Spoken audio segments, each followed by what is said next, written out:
Enough. 6 o'clock, so we'll bring the capital budget meeting to order. Are we going to go on the list that we, Yeah, so if you want, so tonight, the final night of the capital budget committee, before the recommendations, we have the Department of Public Works here. So I think Director Mattson has a few comments he'll want to make, in addition to introducing the superintendent, and just go down their list before taking up the recommendations. okay, so we'll go right down the list that we have here. So engineering would be up first. Kyle, I guess. So, good evening to Chair and members of the Capital Budget Committee, Carl Bald of Town Engineer. And we have two requests before you. One is for design and implementation funds for downtown traffic. And the second is for Washington Street culvert replacement at near 1385, between 1385 and 1303, in other words, near the Water Department and the DPW yard. The downtown traffic study is seeking funds. We got funds at least a few years back for a full study. That study is basically complete, and essentially the study has been released, but it's in a very draft form right now. But we've asked for funds to take the easiest or lowest hanging fruit out of that recommendation to be able to repair the signals, some detection systems with the signals that are downtown, and provide a timing system that coordinates it, and that may be one of the most important things. The study includes other things. It's analyzed what happens when traffic short circuits, and there may be some recommendations for, traffic calming. There's also an analysis of the signs downtown. There's analysis of sight distances particularly at the East and Elm Street intersection. There are a number of things recommended in the study. So we've kind of got a hybrid ask to be able to implement some things and then continue the study a little bit further forward. So that study we just completed, was that the second one? Didn't we have a study maybe about 10 years ago or something? 10 or 12 years ago. I remember seeing the video of the traffic going through Right, town. that was quite a while ago, and there was also this one, the intent was to tie this one in with the master plan, if I'm correct. And this second study that Kyle just referenced, not the one that we're requesting, but the one that's currently underway and just about complete, piggybacked off that one from years ago. That one from years ago was not very thorough, I don't think, in my opinion. It didn't really take into account all of the issues that people experiencing trying to navigate throughout the center.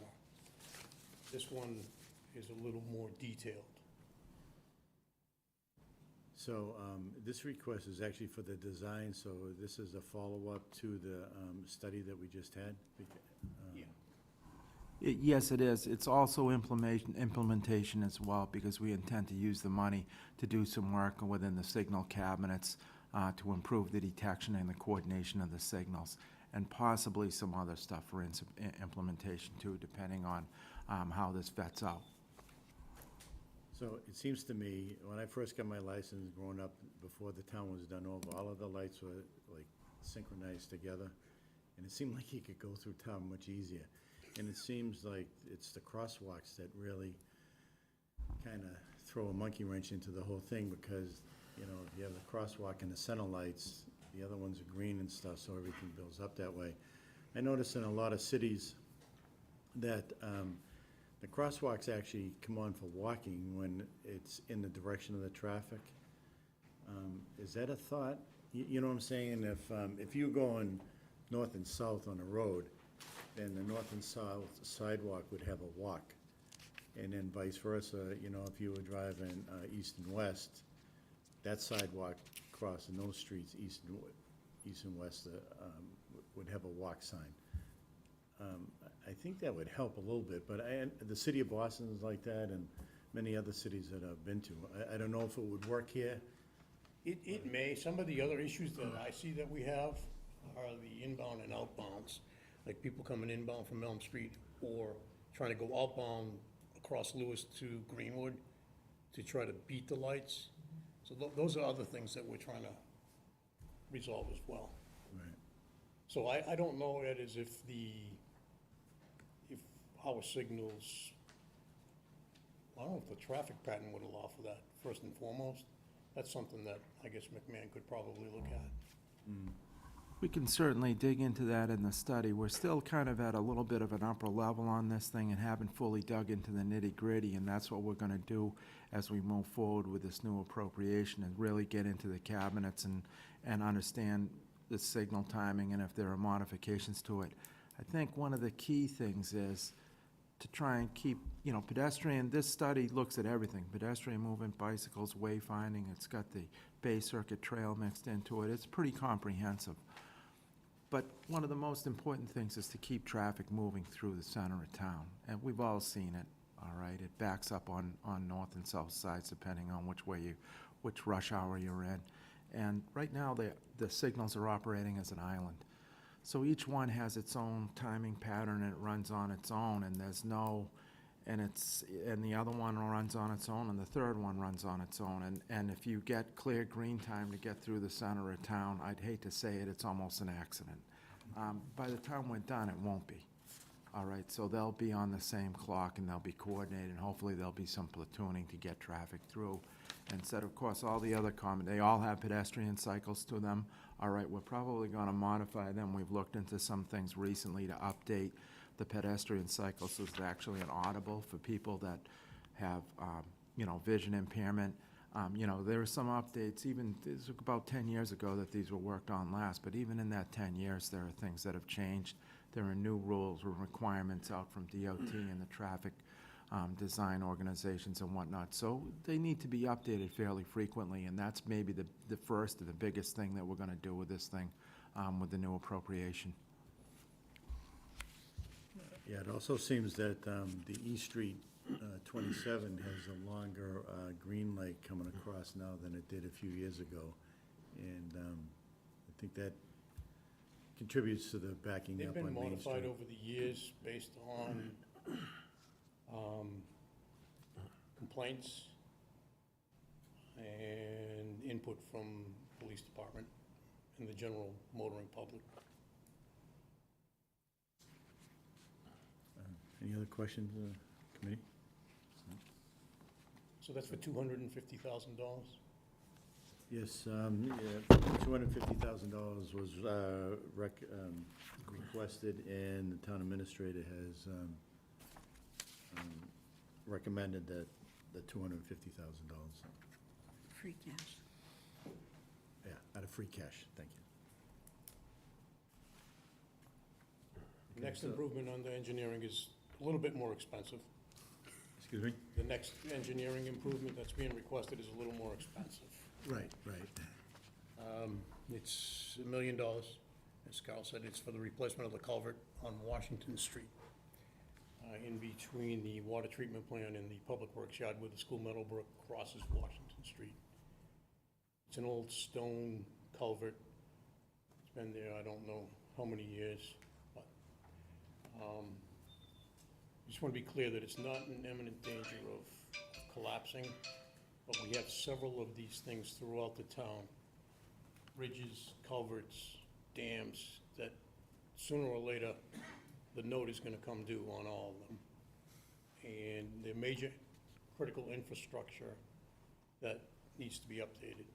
This is just the very beginning of a long-term phased approach that's gonna have to be undertaken by this town and, quite frankly, many other towns. This request is for $1 million. We have requested that they fund this through ARPA, which is why What's for? Town Administrator Jim has not yet made his recommendation. He's still working with the Select Board in an attempt to get this funded. What's the time frame on having an answer as to whether it will be available to cover this or not? Is there a time frame? So the board's still in the process of working through that list. So Okay. they're, as requests, they've held multiple workshops through the summer and discussed ARPA funds as recently as their last meeting with the Board of Sewer and Water Commissioners. I think it was last Tuesday. So they're just, the conversations about ARPA usage and the priorities continue to take place. All right, hypothetically, if we don't have where this is dedicated to ARPA, and hopefully it will fit into that area. If we don't have an answer by the time we go to town meeting, can this be held? And it obviously would be held because there's no funding for it. And if the ARPA does cover it, it will take effect at that time whenever the town I think gets that's, funds. sorry to interrupt, Go ahead. Josette. So I think that's probably an investment we probably want to take under ARPA rather than the capital budget. So Yes. I don't think, I think every town meeting, notwithstanding, and the capital budget notwithstanding, I think that we could probably pursue that through ARPA and other funds. So I don't think it'll be at a point where we need to realign the capital budget Makes sense. to do that, yeah. Okay, thank you. So, Rick or Kyle, is this high on the priority list compared to other bridges and culverts in town? And we prioritized it internally. We were given a list of, I think, 10 or 11 of them. This all came out of the municipal vulnerability preparedness grant that Conservation did in 2018, 2019. It was a firm, Fuss and O'Neill, that looked at a lot of road crossings and culverts. This one was prioritized by them as one that will need attention soon. Carl and I just, in the scope of things and looking at the dollar values of some of the other projects, brought this one forward. Because if something, just by virtue of the fact that it's located on Washington Street, you could see the potential impact if something were to happen with that culvert. If it were to collapse, all your traffic coming in and out of town via Washington Street is essentially shut down. So that would impact all the secondary streets, like South Street, Pine Street, all the streets. They have traffic problems now with concert events. They really have traffic problems if that were closed. Again, it's not gonna collapse tomorrow. I don't wanna give you that impression that, it's gonna collapse and all hell's gonna break loose, so to speak, but, it is one that has been prioritized. The committee should understand that that culvert is 2 stone walls that run under the road with flat stones on top of it. It's around 4 by 4. The last layout for Washington Street, the most modern layout, was 1912, so it certainly goes back that far, and that road was there a whole heck of a lot longer than that. So, we took a very practical approach between institutional knowledge and said, it's time for this to be modernized. We don't have a flooding problem there, it's just the condition and age of the culvert.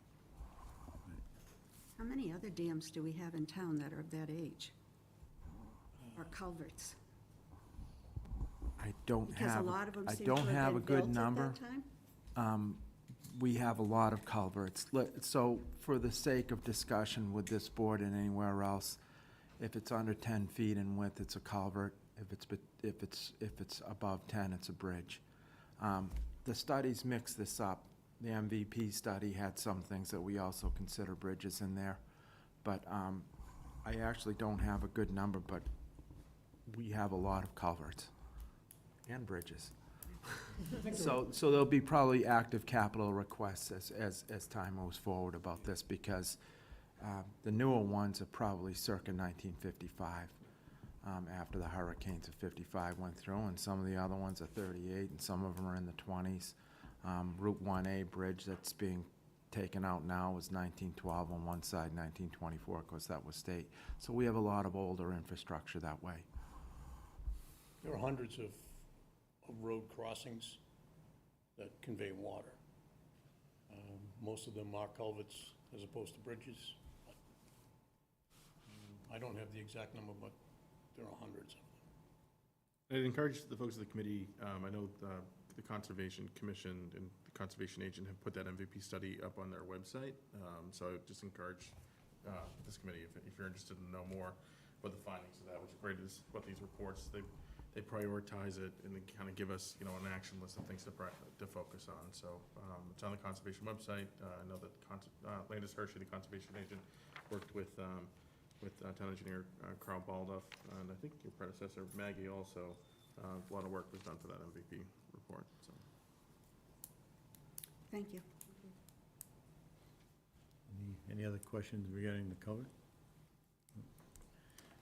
Can I just go back to the traffic study? So is this mostly timing for the lights and stuff? There's no actual physical construction included, is there? Some of the controls may be changed. There would be? Yeah. Okay, and what would that entail? Do you, Well, maybe what do you think that would be? with regard to the signals, it's equipment mostly within the cabinet, possibly cameras. There's at least 2 detection systems that aren't working. Most of these now are using camera for detection, as the old way was to have magnetic loops in the road. You'd see them cut in the road. But there's at least 2 detections that aren't working. So it's mostly hardware and software. We're not going to be digging up anything with the signal construction. Some of the other improvements, some of the smaller things and signs and whatnot may also go in as part of that as we sort through this thing and the study is vetted out. So it's not only design money, we can actually go on the ground with some of the things. Thank you. Okay, I think we're good? Okay. Thank you, Cal. Thank you.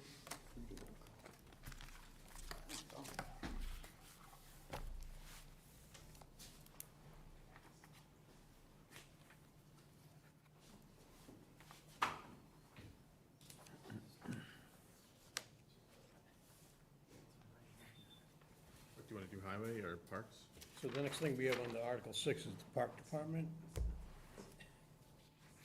I believe if we're going in order, right in. Yeah. The book doesn't match up No, it doesn't. with the articles, right? That's all right. So, all right, which one are you looking to do So, now? Parks Department. Yep. Okay, so the Parks Department has a few requests. One of them is a standing request that's put in on an annual basis, sort of a depreciation fund to fund the replacement, the eventual replacement of the turf surfaces at both the Turco Field and the new South Walpole Athletic Complex.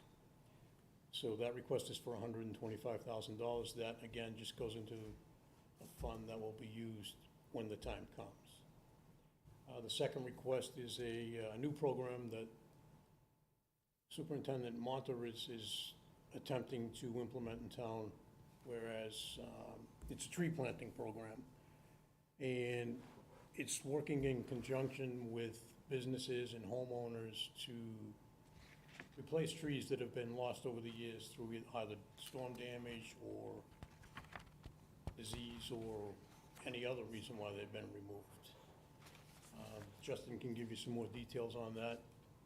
If you have any particular questions on it, the request was a little bit higher, I believe it was 50,000. Jim Recommended 20,000. recommended Yeah, your 20, request was and 50,000. we're You perfectly recommended fine 20. with that. We're perfectly fine with the $20,000. Like I said, it's a new program, and as years go on, if it's successful, we'll continue to request additional funds. The third request is for the replacement of the track at the Turco Field. This is a complete, total replacement of the perimeter track. The track has been repaired several times over the years, and it's now at the end of its life. That request is for $190,000. And again, after we finish this, Justin can answer questions. And the next one is another program that Justin wants to implement. That's a passive recreation restoration program. This is to upgrade like traffic islands, the commons in the center, things that are not, he can't do with his O&M budget.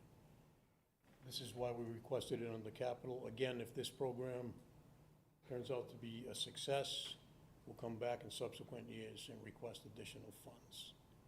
So those are the four he has. If you have any questions for Justin, I'm sure he'll gladly answer them. If we go back to the turf replacement, approximately what does it cost to replace each field? What was it, like Is about that? 800? About So five- so when we did the Turco fields, back in 2019, I guess, it was about, $450,000 for that back in 2019. We built the synthetic turf field at, the Route 1A complex. It was all one big, complex, one, bottom line bid, so it's hard to kind of break it up by that, but when we replaced the Turco field in 2019, it was about $450,000. And that was a very favorable price, if I remember correctly. Yeah.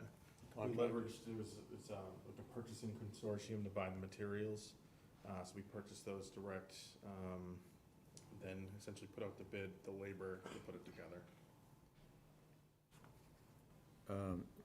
So we'd probably be looking at somewhere maybe between 500,000 and 600,000 by the time we get to that. Yeah. I'm sorry, excuse me. I'd probably go a little bit higher on that. So in 2019, before I came to Walpole, I was actually in Wellesley, and we replaced 2 synthetic fields over at Sprague School over there. At that time, it came in at about 1.5 to do that, The 2 fields. for the 2 fields, yes. I think the way it's put here is the synthetic turf replacement, and I think it should be times 3. Because we no longer just have the Turco, we do have the athletic fields also, so you're talking about 3 turf fields. And if you're doing, originally we were setting aside 50, we started with, and then we went $75,000 a year for the turf Yeah, fields, originally yeah. for 1, that was just for the Turco.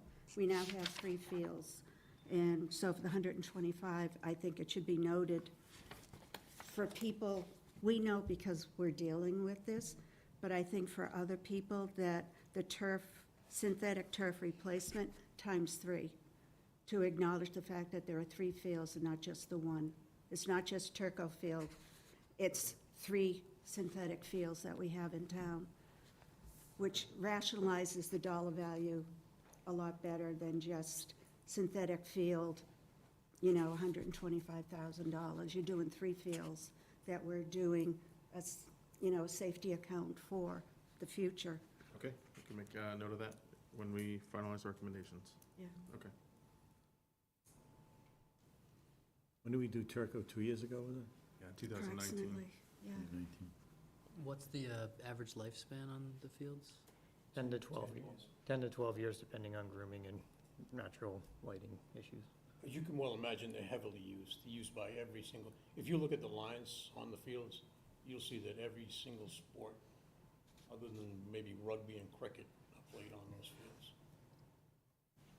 Not counting the other people that are up there using it with their children in between the seasons in the sports. It's well used. So does that mean that, if you're assuming all 3 are on the same clock, that's 2.25 million every 10-ish years? 2 of them would be the same, in my opinion, which would be the athletic field. The Turco field is 2 years ahead. Correct me if I'm wrong, because that was just done 2 years ago, approximately. So that would be potentially having to be replaced sooner than the athletic fields, which were just put in. What, Yeah, so within the year? Yeah, the ones at the Route 1A complex just opened up, the last summer, I guess, right? It was the Yes. first time that we used them. So then the one at the high school was done 2 years prior to that. And actually, I just do want to just point out, Josette, you brought up a good point, kind of the history of, the field replacement program that we have. So if you remember, I think when Jim became the town administrator, he started the program of starting to Right. set some money aside for the eventual replacement of the Turco field. So we started about $50,000. And then, just looking at my notes, in FY '21, we started town meeting started appropriating $75,000. Last year, we started appropriating $100,000, and this year, $125,000. So anticipating that, once we get to that point, we want to just make sure that we're being prudent as far as the investment goes, and just, if and when, when that day comes, we're ready for it. So right now, we have, in that account, $225,000. I was texting with Brendan Croak, who's actually on the Zoom. In addition to the appropriations from town meeting, the part of the field permit fee also goes to the replacement of the turf field, so just trying to, just trying to be prudent. So the request came in at 75,000, and the recommendation from town administrator is 125. That's correct. So Yeah. that's for the 2 fields. Or for 3, or I guess for the concept of synthetic turf replacement, understanding that ultimately that liability was out there, so. And by, by putting it under one umbrella, it doesn't box it in one Sure. or the other, so it just kind of keeps the options open. Yeah, so David, I think, when we first started this program, we only had the one field at the high Sure. school, and then when the 2 added fields, that's when we upped the ante here and to try to cover it, so. And then, I think it too, as we go along, we might, depend on the wear and tear in each field, we might be able to stagger it a little bit more, so they all wouldn't have to be done at the same time, and we could spread it out a little bit. Sure. But, you can do. We're have to- still new at the game. Yeah, yeah. So, All right, any other questions? Do you want to get into the parks equipment now, or? I'd Well- send her a different article if you want. Okay, all right, you want to do it that way? What's that? I asked if you wanted to do the equipment now for the Parks Department. Well, I mean, did anybody have any questions? I mean, in the tree planting, I have a could you just question. explain that a little bit more, a little more Go detail? ahead, I'm gonna just Justin, get out of the Move a little sun. bit this way to get the I sun know, out of my we need eyes. some shade. How about putting that in the capital About that, budget put it in the request that capital we had budget. shades, so that these guys aren't blinded by, It's, we're gonna be here again next year. Sun's still here. Yes, so the tree planting program, my concept on that is as the 3 years that I've been here, over the course of that year, I've been doing hazard tree removals and in the process of making the public way safer for everybody involved. Unfortunately, we haven't had much of an opportunity to replant back into those areas. Now, the purpose behind this tree planting program would be to replant back in those, so that way we get that tree canopy back in. The idea behind this will be not so much to put it back into where the tree came from, because typically we've been pulling trees from inside the berm, which ends up creating damage to sidewalks, damage to the road, curb, stuff like that. This will be more of a behind the sidewalk planting where we'll be getting permission from the homeowners or from the businesses to put this tree in front of in their property. So that way it has the opportunity to grow, do very well, and still give us our canopy, but without destroying the infrastructure in the process of it. So, obviously I asked for 50, why not, throw a number in there, but at the end of the day, 20,000 is more than enough, good enough seed money to get this program started, and hopefully it takes off very well. Would you be starting like on Common Street?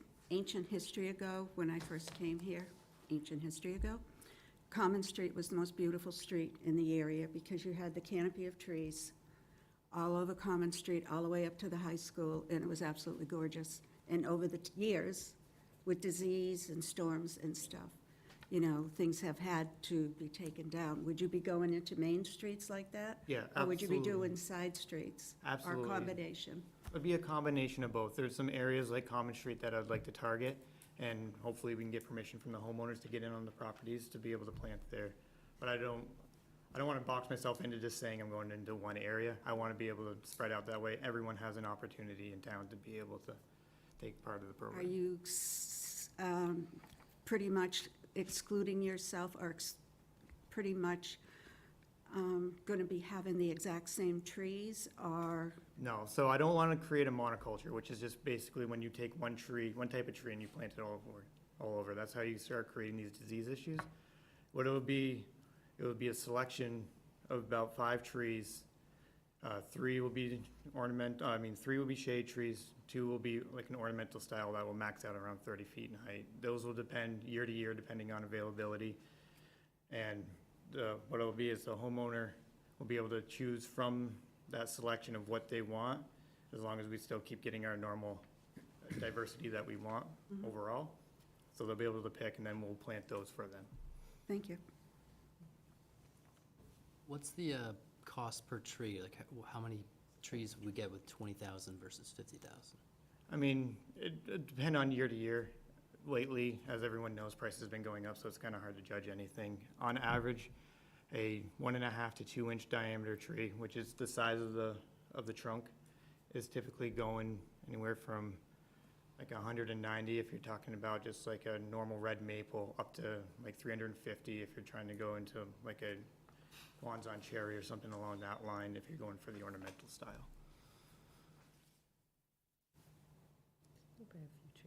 So you'd average a good about idea. 250 maybe, Yeah, I mean, we'll get obviously we'll go through the whole purchasing process and try to get the best deal going forward to get the most amount of trees. It's a good idea. You have to maintenance them? Once you plant them, is this, So what it'll be is part of the program is you'll be given a letter of how we'll plant the trees, we'll mulch it, and then we'll provide a gator bag, which is just a plastic bag to go around the tree that allows you to water it, put up to 20 gallons, and then when it does, it slowly releases it in, so that way you're not drenching it, and at the same time, it's bringing water throughout a couple of days versus just trying to hit it once. So the program will be is that the homeowner will be responsible for watering the tree. Obviously, we'll check in to make sure that it's working, that everything's working. They call us if they have an issue with the gator bag. My thought process initially is gonna be to guarantee the tree through one growing cycle. If it dies out within that growing cycle, obviously we'll replace it. And then hopefully after that growing cycle, you'll be able to pull away from the gator bag and it should be able to self-sustain at that point. With maybe watering during like the summer that we had now, you might have to do an extra watering just because, 90-degree days for weeks on end will kill about anything. great, thank you. Anything else? And might as well, a little bit about the track. How old is the track that we have up there now? The track was, I got it right here. I wanna say 2010, somewhere. It's the original track. It's about right. Where was it?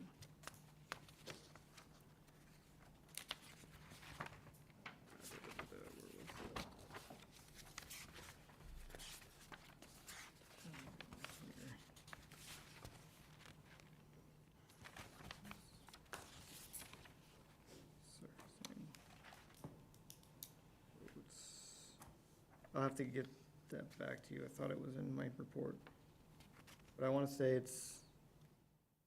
it's original. I know it's original. Talking to Cape and the Islands, they were telling me that it was original to when it was built, when this first synthetic field came in.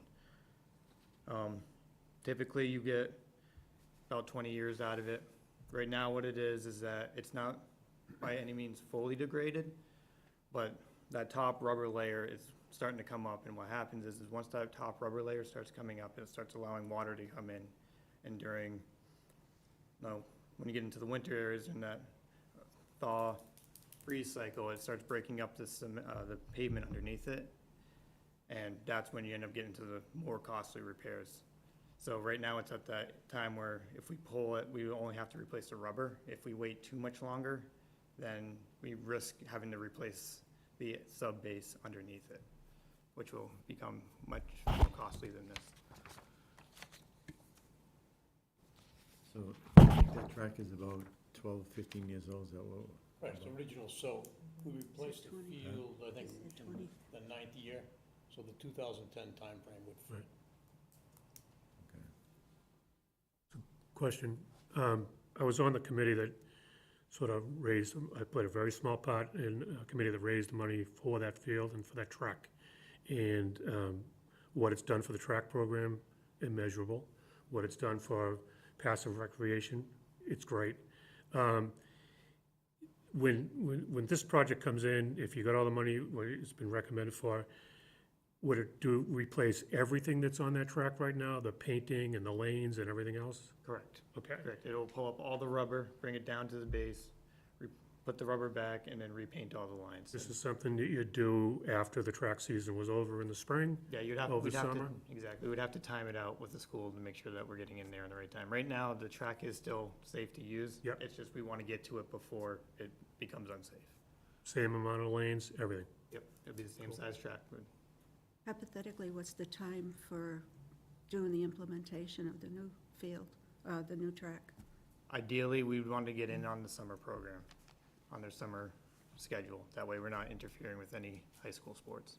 So it would take a month, 6 weeks? Oh, how long it'll take? Yeah, All depending on weather. I mean, it could take a couple weeks it could get stretched out depending on the weather from there. okay, thank you. All right, thank you. Any other questions? And just, can you elaborate on the passive area renovation? I know in the past with, some landscapers have donated their time in material for some of these islands, these traffic islands. Is that still in effect, or? Yeah, the adoptive island is still in effect. I just write a letter to Justin. Yep, that's still in effect and people are still taking advantage of it. The fortunate part is we have a lot of traffic islands out there. We don't really think about it when we were driving by them, but there's a ton of them out there. What this program is for is to help spruce those areas up, along with sprucing up places like Springbrook Park and Clark's Pond and that parking area and stuff like that. Those areas that aren't seen for sports play, they're seen for that, again, passive type play. So my goal is to try to bring those standards up to the standard that we've started bringing those fields up to. Okay, very good. Thank you. Any further questions on that? You're doing a good job. Yes. Thank you. Thank you. Okay, next on the agenda, where's my paper? Right here.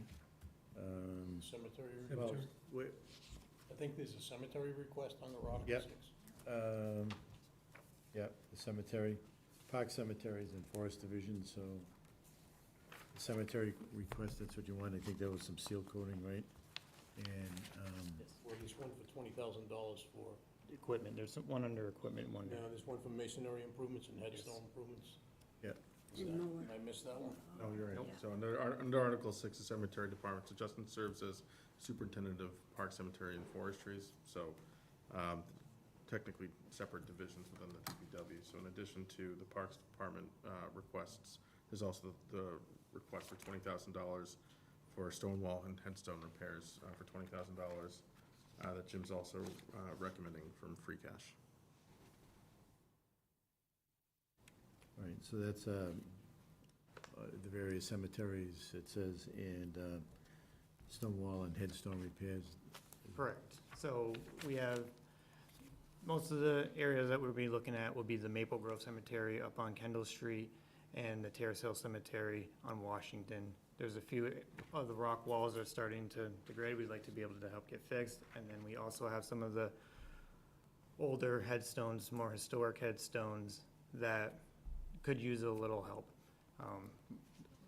Typically, headstones are the responsibility of the family of the people, of the deceased.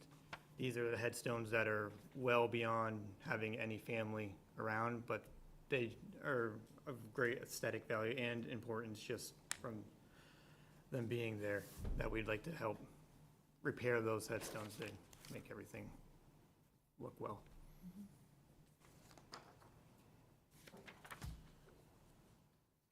So, Patrick, should we talk about the mowers, the mower and the seal coating right now? Or is that- have him here? So those are in Article 7, right? Yeah, that's right. So under the Yeah. capital equipment. So yeah, I think want to transition to equipment? Yeah, so we can do that very quickly with Justin's request for the mowers. Those are replacement of the 2 stand-on mowers that the cemetery department currently has. Those will be replaced in kind with a very similar machine. So they're not additions to the fleet, they're just replaced in kind. The others are getting old and not as dependable as they used to be. The seal coating request is to seal coat the driveways, the paved driveways that we just installed as recently as last year. I think we did Terrace Hill, right? Yeah, Terrace Hill last year. So it's just a roadway preservation method of seal coating, much like you would do with your driveway, much like you see Drew do with the crack sealing of the streets. Just preserve the existing surface. Would that be just on the new surfaces, or would it be on the old ones also, the existing Which surface? ones you do, Maple Grove and Terrace Hill? Maple Grove and Terrace Hill are the two. Yeah, Maple Grove and Terrace Hill. Okay, so the whole cemetery complete? Were they completely repaved, or Yes, just Terrace Hill- portions of it? Terrace Hill was last year, Okay, and Maple Grove was a couple of years ago. Yeah. and Maple Grove, what was the other one? Was it like 2 years ago, I Terrace- think? Yeah, That was right when I showed up. Maple Grove's on Kendall Street. Yep. Our daughter's there. What was the other one? There's two, right? Terrace Hill. Terrace Hill. Yeah, yeah. If I could just jump in for a second, so the request for the mowers, Justin requested $22,000, which is what Jim recommended from free cash, that's under Article 7. And then the other request is under Article 8 for the seal coating of the roads, that's for $10,000. Jim's recommending the $10,000 from cemetery receipts. Is there any trade-in value on the existing mowers, or is it just nominal? They'll be surplus, they'll be declared surplus by the select board, and we put them through competitive bid, put them out for competitive bid. I was gonna say, I have a husband who'd take one for free. Guys open for the public bid. Publicsurplus.com, right? Right. Surplus.com. He keeps saying he wants a stand-on mower. Have the fees on the cemetery gone up at all? Justin and I and Foreman Dan Cole have been discussing that for the last year or so. Justin has proposed fee increases that, once we finalize it internally, we'll bring to the select board for action. I think it's appropriate. I mean, I have family up there, and it is, like everything else has gone up in expenses. You'll be surprised to see how extremely low Walpole is. It is, Yes. it is. That's why I asked. Not a subject Okay. anybody wants And to just talk while we're with about. that, so what's the easiest one to move on to next? What do you want to keep going, parks equipment? Well, Justin's up. We can keep going with parks equipment if you'd like, under Article 7. I know we're flipping back and forth between articles. I guess what's easy for you, Ed, is you draft your Yeah. notes for tomorrow night. What do you want to do? Follow the list, Well, I like just going right down Shot the list, anyway. like All the right. list, That's fine. but the thing is, they don't match up with what's No, in the what's book, in the so book, it's, you're right. so it's a lot of back and forth here. All right. But, yeah, so, it really doesn't matter at this point, I have my own order anyway, so. So, all right, what would you like to discuss? You're asking me what I want to Yeah, start? yeah, I would just which prefer one to of your vote articles? everything right now. We could start and end. Well, we did the engineering, and then the parks and cemeteries, you wanna do the highway division and roadway improvements? Yeah, that's Article 8, right? So, yeah, I think we're all set, I think, as far as Article 6 goes. If you're looking at the capital budget summary. Looking at number 7, let's We go. should stay on Article 7. I think so too, yeah, let's do that. Which one? On So Article 7 is with the vast majority, we did, but now if not all of the equipment is. the dump truck and All the Right, public right. works equipment that's being requested, I believe, is under Article 7, with the exception of the water department backhoe. Parks Department has requests for 2 pieces of equipment. One is, now this is a park request, this is not through vehicle maintenance, which makes it even more convoluted. Parks Department is requesting an additional fleet vehicle of a 1-ton F-450, It'd be like, six-wheel, small six-wheel dump truck. I believe that one is for $100. $100,000. Yep. So was that like a F-250, a It's like 350? an F-450. 450, okay. 450, it'd be equipped with a plow. This truck could be used for many things. Currently, the Park Department is utilizing 3 vehicles with 7 staff employees, and it's not really working out too well. Sometimes they're reduced to using the little ATV that we have. You've probably seen them riding around town, this little orange Kubota. As recently as today, they're using a truck that we got from the fire department, the old red pickup truck. So we're kind of stretched thin on equipment for vehicles for the park department. That request again is for $100,000. It's a F-450, 1-ton, 6-wheel dump truck, be equipped with a plow, power angle plow. While we're on power angle plows, you'll see that there's other equipment in here that's being requested, like a front end loader and a couple of other trucks. as you can well imagine, it's becoming more and more difficult for us to secure the services of private snowplow contractors. Insurance rates, fuels are absolutely killing these guys.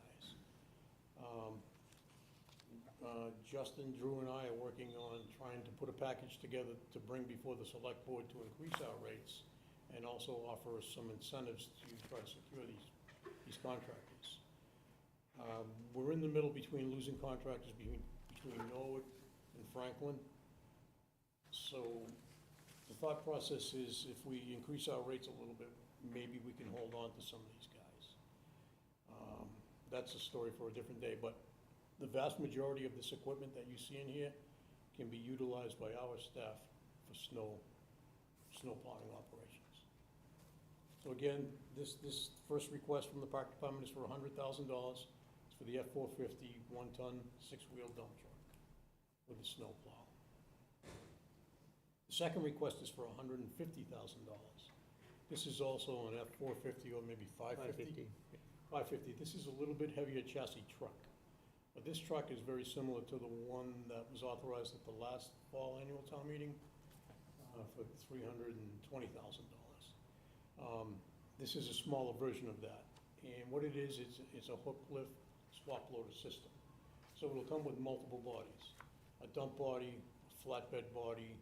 I believe Justin would like to buy a chip box to use for tree removals and storm cleanup. This, what is it, 150 was the recent price we got. We're hoping that will work if we're successful in receiving the funds. Again, with the price of vehicles increasing and the lead time to get these things, it's ridiculous. That truck, again, that was authorized at the last fall town meeting, just got a build date 2 weeks ago. It's not billed yet.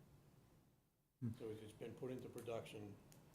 So we're looking at November, possibly December or January before we get it. So it's kind of frustrating. I know the chief's been like proactive with his ambulances. We're in the same situation. So this would be a great asset and another good tool in our resource box if we were able to acquire it. It'll be multi-use.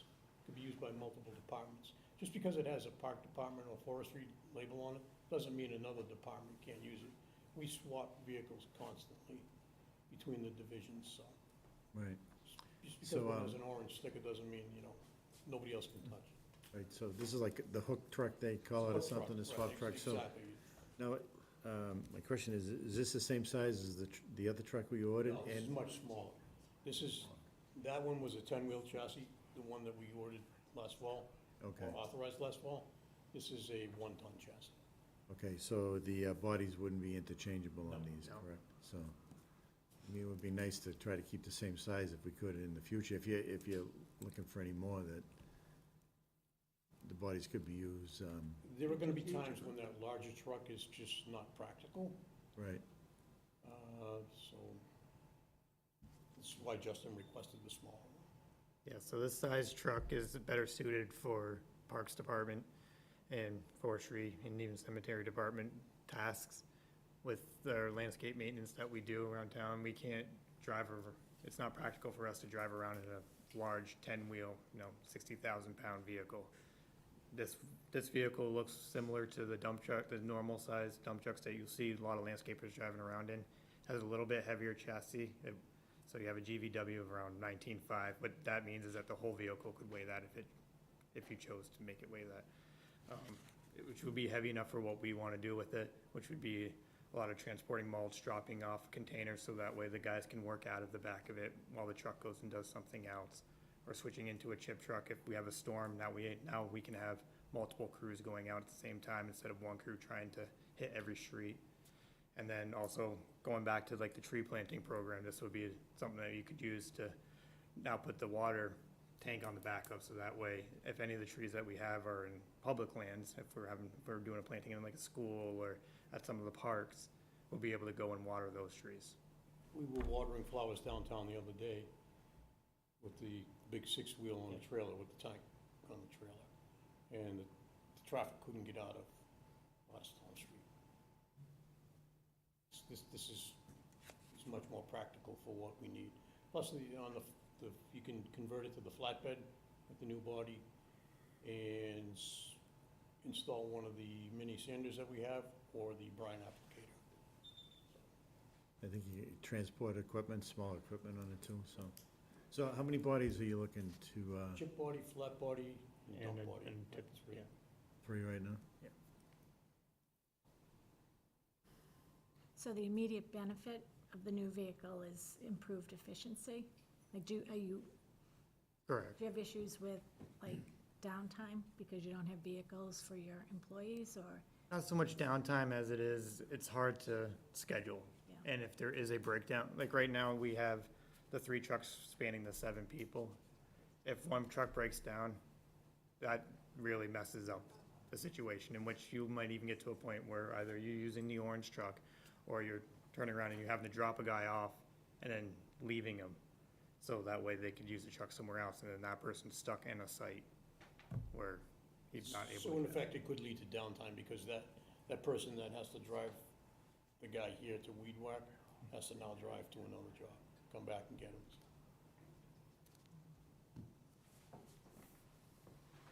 Any other questions? Okay, next. I believe that's it for cemeteries and parks. We covered the mowers, right? Yes. That's it for parks equipment. You wanna roll into highway equipment? You want me to sit in? Yeah, you Okay. Just asking. someone down. The highway department is also requesting 2 additional fleet vehicles. One of which is a 1-ton dump, just as the one that we just described, an F-450 chassis. This will be a straight dump body. It will not be the hook lift system.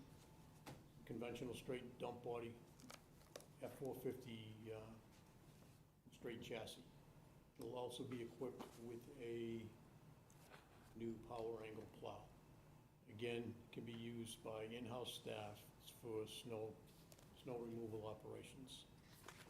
They're in a very similar, the highway department's in a very similar situation that the park department is in. They have many more vehicles, but most of their vehicles are larger. They're either 6-wheel or 10-wheel dump trucks.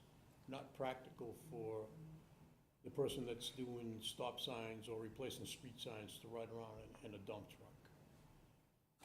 This will add to the ability of the department to be more diverse and not have to team up and do the same thing that Justin's guys are doing. There's a catch basin crew, there's a sign replacement crew, there's pothole crews, other road maintenance crews. It's kind of difficult for them to do with the trucks that they currently have. They currently have 2 1-tons and a rack body truck. So this addition would be beneficial for that department as well. That request is for $95,000. Be a little bit lighter chassis, which is why it's a little bit less money than the one that Justin is requesting. The second request they have is for a front-end loader. This would be is it a 3 or a 3.5 cubic yard loader? I'm not sure. It's in that range. But it's an additional loader to be added to the fleet. Currently, we have 3 front-end loaders in the entire Department of Public Works. This would be a 4th loader. We have 2 in the Highway Department, the Water Department has 1, all of which are utilized during snow and ice operations. One of them is getting very old. It's, you know, it's really shouldn't, in my opinion, be put out on the road in a heavy storm event unless we're really pressed. Again, to get back to the lack of ability to secure the services of snowplow contractors, it's usually in the bigger pieces that we have trouble with. Pickup trucks seem to be more readily available, but they're not always able to get the job done. If you get a heavy wet snowfall, they'll plow the lane up and down, but they don't have the ability to push back, only because the truck is just too light.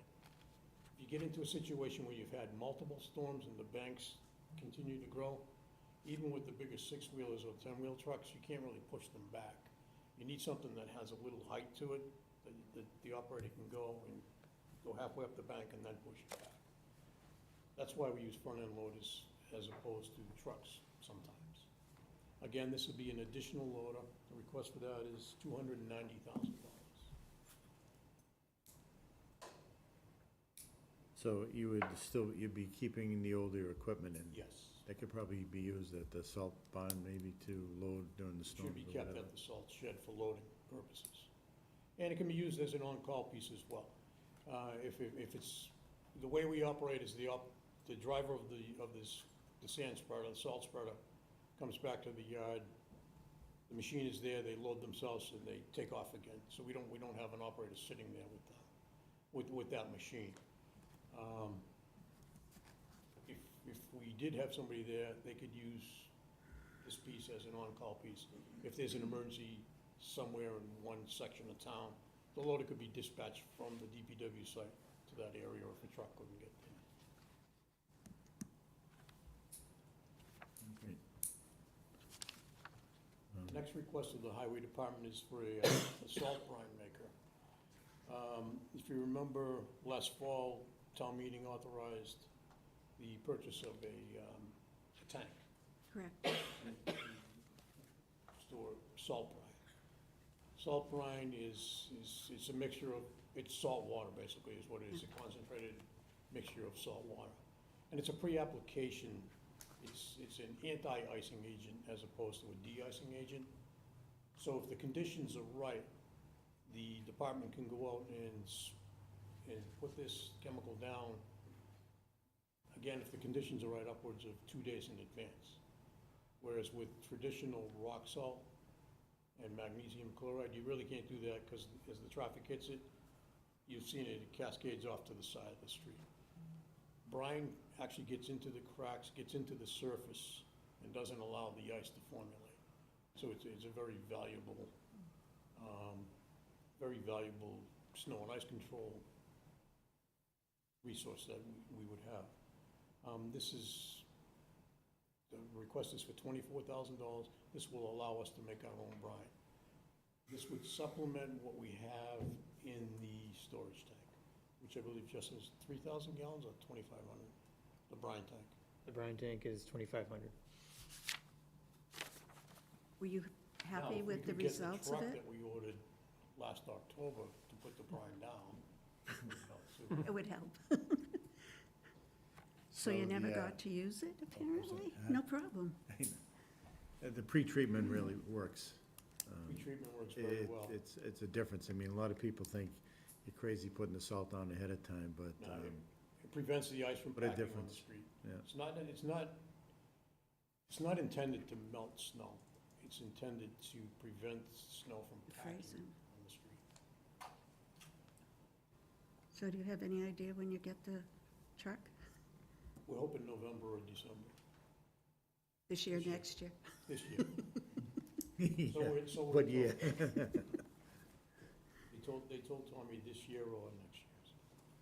I mean, November or December. See, Josette, you got me thinking next year already. So that request is for $24,000? Yep. The next request is a portable screen plant. This is, in construction terms, called a screen-all. And what it is it's basically a big sifter. It's a motorized sifter that'll allow us to take all of our spoiled gravel that has big cobbles and big rocks, chunks of asphalt in it, and sift it out and reuse the gravel. We could also use it to screen the compost and also the millings for repurposing later on. This request is for $92,000. Up until 2 years ago, we were in a consortium with 3 other towns. It was an old screen plant that we had bought into. That has since gone by the wayside. It's no longer functional, and it was salvaged out, I forget by whom, maybe Medfield or one of those towns, but this request is for $92,000. Very useful piece of equipment. We've talked about putting it into capital for several years, and this year we finally put it in. I have a question. On the salt brine maker, on the paper we have here, it's 24,350, and the TA has recommended the 24. You'll supplement? Yeah, we tried to wrestle him for the extra $350, but he, 24,000 will be fine. That's just an estimate. Okay, thank you. That was, the last quote we got was 24,350. Jim just rounded it down, which is fine.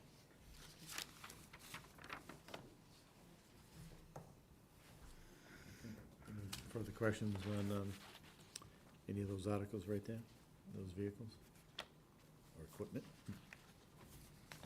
I know we've got a lot of equipment in for this year, it's like $1.4 million in equipment. So, Right. Okay, do you want to go into?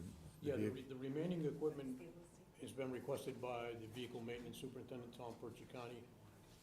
Most, if not all of you know who he is. Tom was unable to be here tonight. But the vast majority, with the exception of two of the pieces that he's requesting, are replacement in kind for existing vehicles. There's one fleet addition, and that would be a pickup truck for the Building Maintenance Department. Was in a very similar situation to the Highway and Parks Department. The Vehicle Maintenance Superintendent is currently using what do they call them, municipal? Yeah, it's one that's split between It's split between every inspections department. and the rec It's department. like a first come, first served type vehicle. Whoever gets there first and gets the keys takes off. Donnie's usually here first, so. So Donnie's currently using that. Up until that time, he was using his own vehicle, which is not good from Donnie's perspective or the town's perspective, I don't think.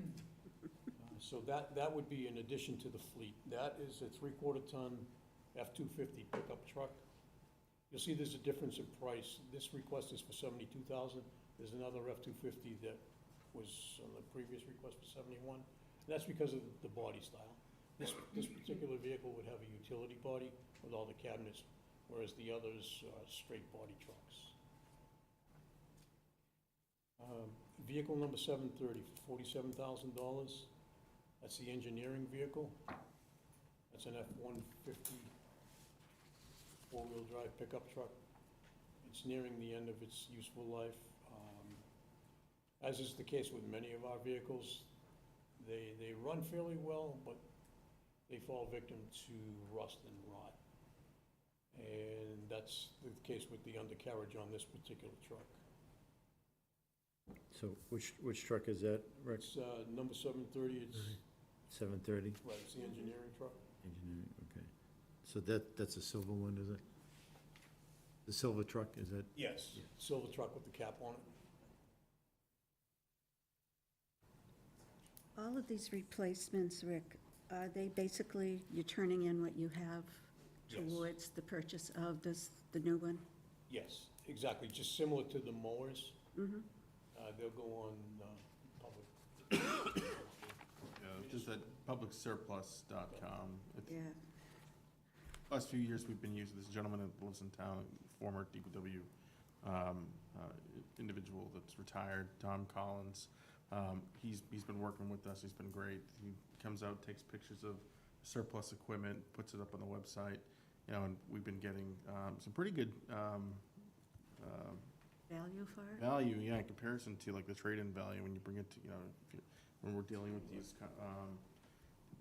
the dealerships on the bid list, they give us a few $100, offer a few $100, so. Yeah, we, as recently as this morning, the final piece of equipment that was on the bid was picked up by the purchaser, the successful bidder. And that bid was one of the Ranger pickup trucks, and it was $5,200, I think, that we got. I think the trade that they offered us was $1,100. And we've been complaining about trade-ins for a long time, so that's good news. Yeah, this is absolutely the way to go. It's with Tom Collins, and he works hard at it for us, and he's done well by Yeah, it. he comes, takes pictures, he lists it, he does everything. He's a pretty great program. Oh, good. You can go on, actually, now that I'm on this tangent, you can go on, buy pretty much anything you might be looking for.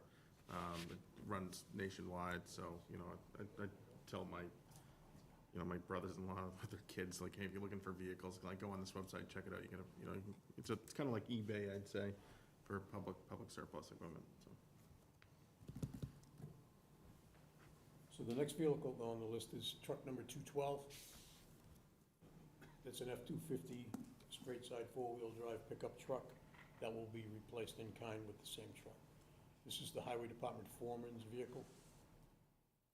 And again, it's starting to experience engine and transmission problems, as well as severe rust.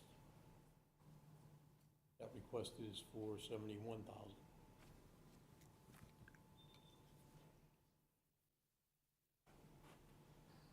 Okay, then next would be Next one 202. is truck number 202, which was the first 10-wheel chassis dump truck that Walpole DPW ever had.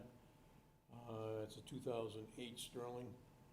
Sterling, from what Tommy tells me, went out of business like many, many years ago. It's becoming more and more difficult to get parts for this thing. Again, Sterling's been out of business for 10 years. Parts are difficult to get. The brake lines, the transmission lines, and everything underneath the undercarriage are starting to rot as well. And one of the issues with these larger trucks is that they also have sander bodies in them. So when you're dumping sodium chloride into the back of a truck, it cascades down behind the cab shield, gets onto the frame, and no matter how well they wash them in the wash bay, there are still always remnants of salt left. And it just quickly decays the frames, the brake lines, and everything else. This truck owes us absolutely nothing. It's been good to us over the years, and it's just nearing its you know, the end of its useful life. The request is for $320,000. Again, this is not a hook lift system, this is just a straight 10-wheel dump truck with a sander, I believe it's a 10-yard sander, and a power angle plow. Does this sander fit in the dump body, or do you put a separate sander body on the truck It for the fits, winter? it slides in, it's a slide in into the dump body.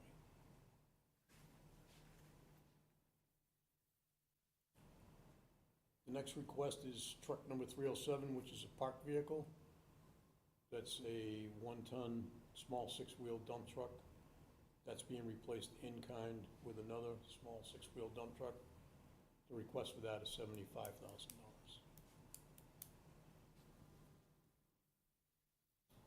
And for reasons stated when we requested the additional vehicle, it's the same scenario. This is one of the trucks that they currently have. We're looking to replace it. There again, it's time.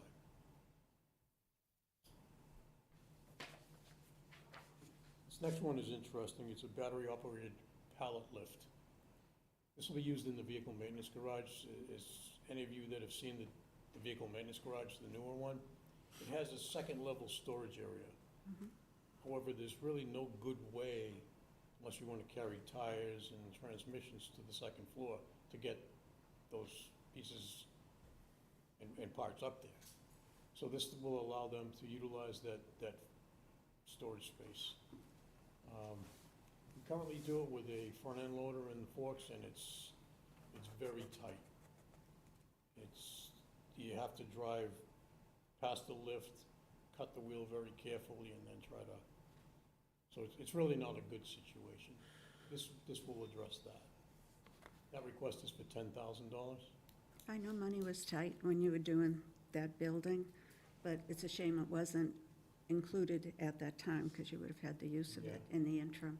But you have to use a building for a while to know what your needs are gonna be also.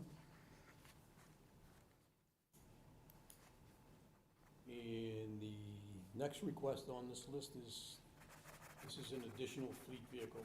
This is a 3/4-ton pickup truck for the building maintenance department. As I explained, the superintendent is currently using the municipal services vehicle. That's for all departments, first come, first served type thing.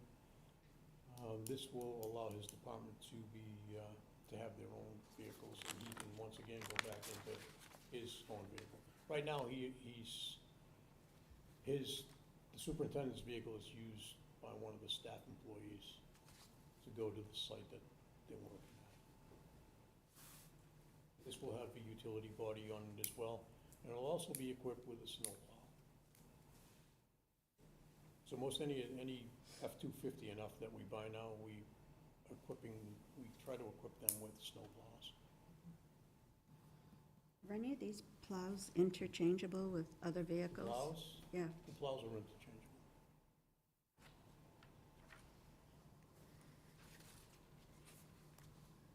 Okay, any other questions on the vehicles? What's the supply chain like if all this gets funded, when it gets funded?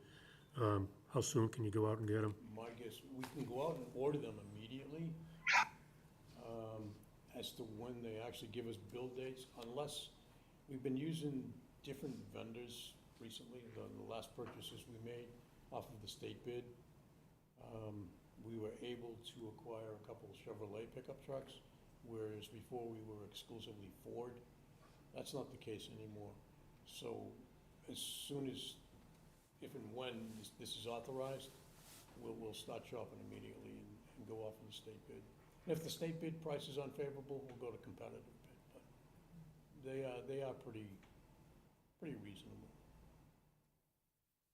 So, Patrick, after the town meeting vote, they can order, or do they have to wait till town meeting is certified? I think it's like 10 days after the close of town meeting, so usually, right after town meeting, Jody, the town accountant, she goes ahead and sets up all those accounts, so once those 10 days have eclipsed, these departments are issuing purchase orders, getting that equipment purchased, and Rick touched upon this a little bit, and I'll just mention that, Dave, you weren't on in the spring. This is something that's being felt by all of our departments. We brought the capital budget committee together back in the spring for one article, so we can get a jump start on an ambulance for the fire department, anticipating that the lead times with these vehicles are gonna be so extensive, so, Rick mentioned also the Chevy Silverados. Normally we'd go with the Ford Rangers. You'll notice that these are replacing some Ford equipment. We're just gonna do whatever we need to do to make sure we get the equipment here as soon as possible at, favorable prices. Yeah. Even Tom's like, he can't deal with it anymore, so it's like, you can find a truck. Get it. As long as it meets the specification, chassis-wise. Manufacturer, not necessarily an issue. Are the guarantees consistent between the difference? Manufacturer warranties are all That's what I meant, basically warranties, identical, yeah. I believe. Powertrain warranties, but I don't know what kind of warranty is coming from a municipality that we get as opposed to what you would get. Be a lot I different. We may be a little tougher on our vehicles than you would be, Josette. Guaranteed. I've seen some of the drivers. All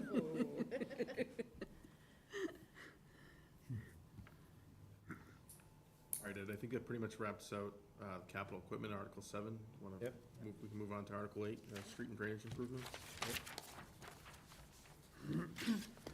So the street and drainage improvements, the street improvements are always, it's always a standing article. Whereas we seek appropriations through the capital process as well as Chapter 90 to improve our roadways.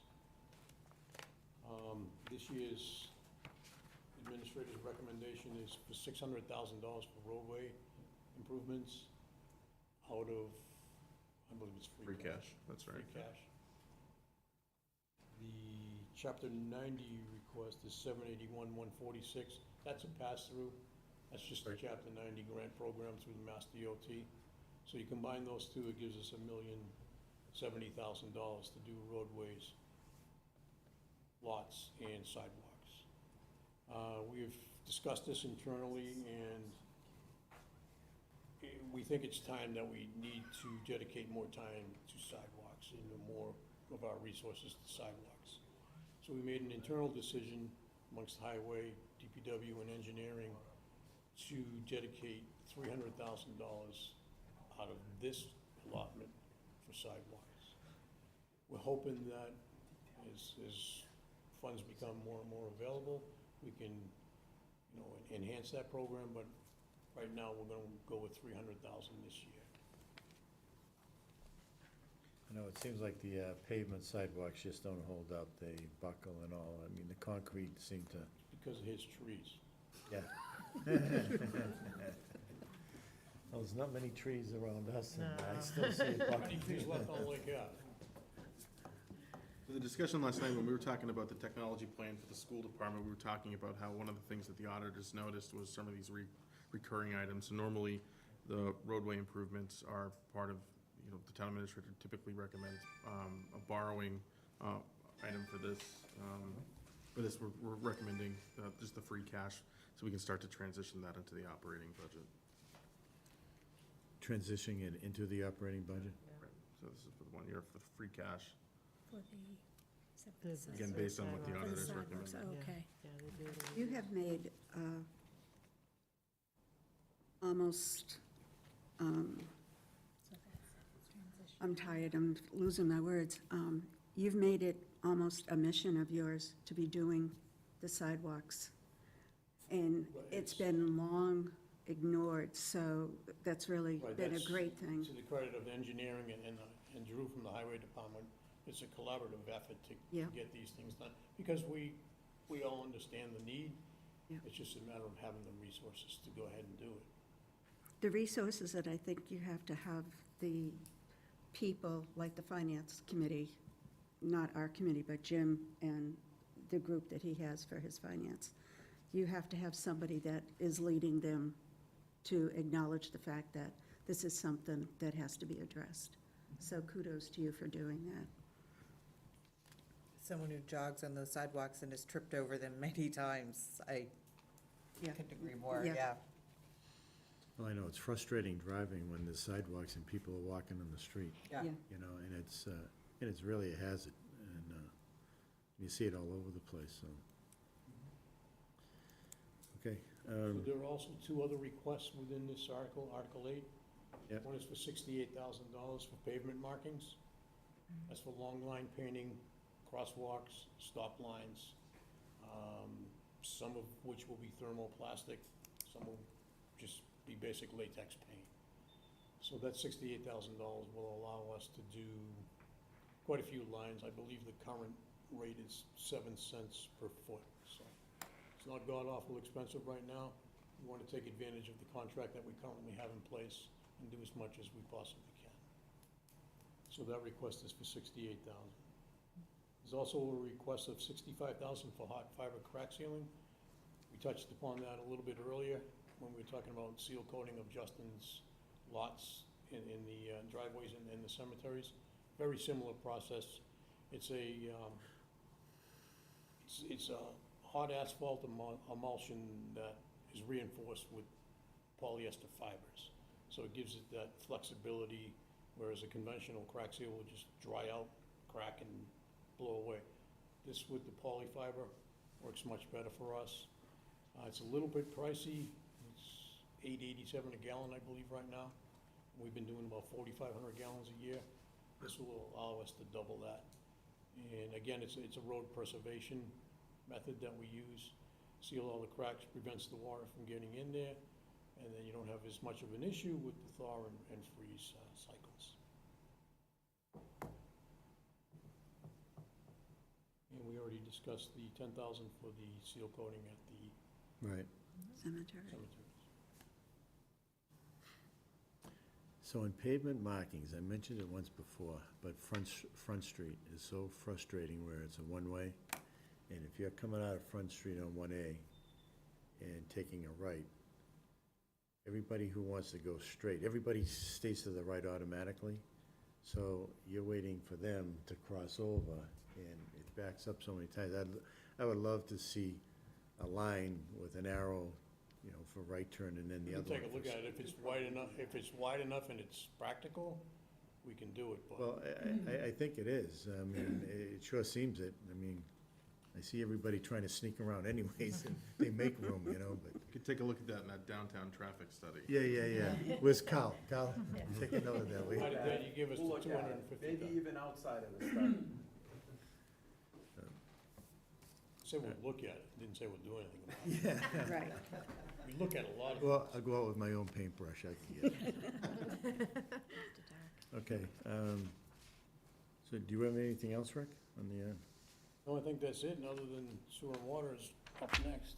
I could actually just jump into the chapter 90, Rick mentioned it's a pass-through. If you look at your materials, there's an annual letter we get from, I think, Mass Highway or the governor, just announcing what that chapter 90 allocation is, so you'll see that in your packet as backup.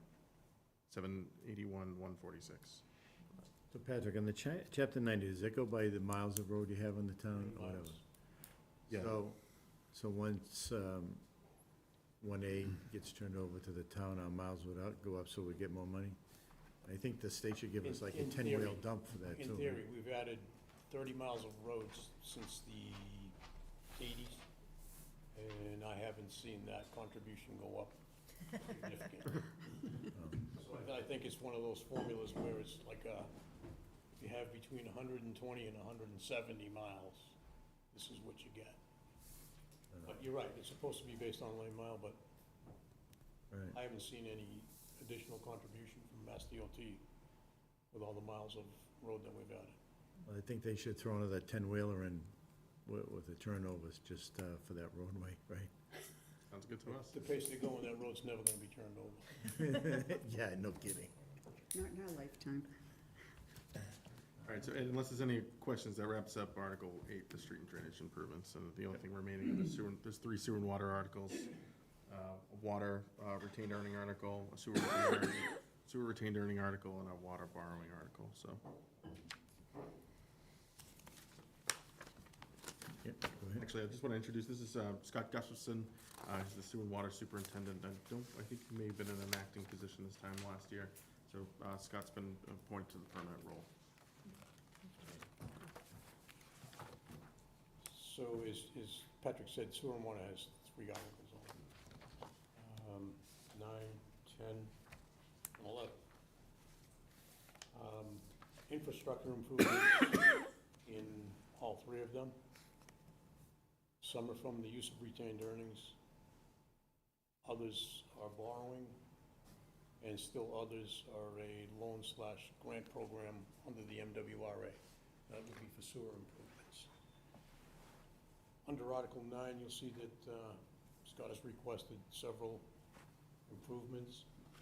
The biggest one that you have in front of you is for $1.125 million for the membrane replacement at the Willis plant. Jim and the select board were gracious enough to fund that through ARPA, so that request does not need to be acted upon tonight. Scotty can take you through the remaining requests that he has, starting with the raw water transmission line cleaning. Really. So the raw water transmission lines right now, they're getting a reduction in capacity. The pipeline is getting smaller as iron and manganese is deposited on it because it's in the groundwater. That can be removed by cleaning. So we're looking to spend $475,000 to take that action. And what that'll do is it will increase the carrying capacity of the pipe so that we can get more water from the wells that's currently restricted. It'll also reduce energy costs because now you're not trying to force water through a smaller pipe. So just for clarification, a raw water line is water that is not treated, okay? It's prior to it reaching, it's the line that conveys the water from the well to the treatment plant. It's not a distribution line. So it's a high mineral content, which would line the pipes even Right. faster than. That's what the water treatment plant does. The water is high in iron and manganese when it's withdrawn from the ground. It has to get to the plant before it can be removed. And as it's going there, not all of it makes it there. So did they reline it? They just clean it out and reline it? No, it's actually like a scouring effect. They'll send basically a swab down it, which will be pumped from the well towards the treatment plant, and there'll be a receiving area where the swab and any material that it removes from the pipeline will be gathered to be removed and disposed of.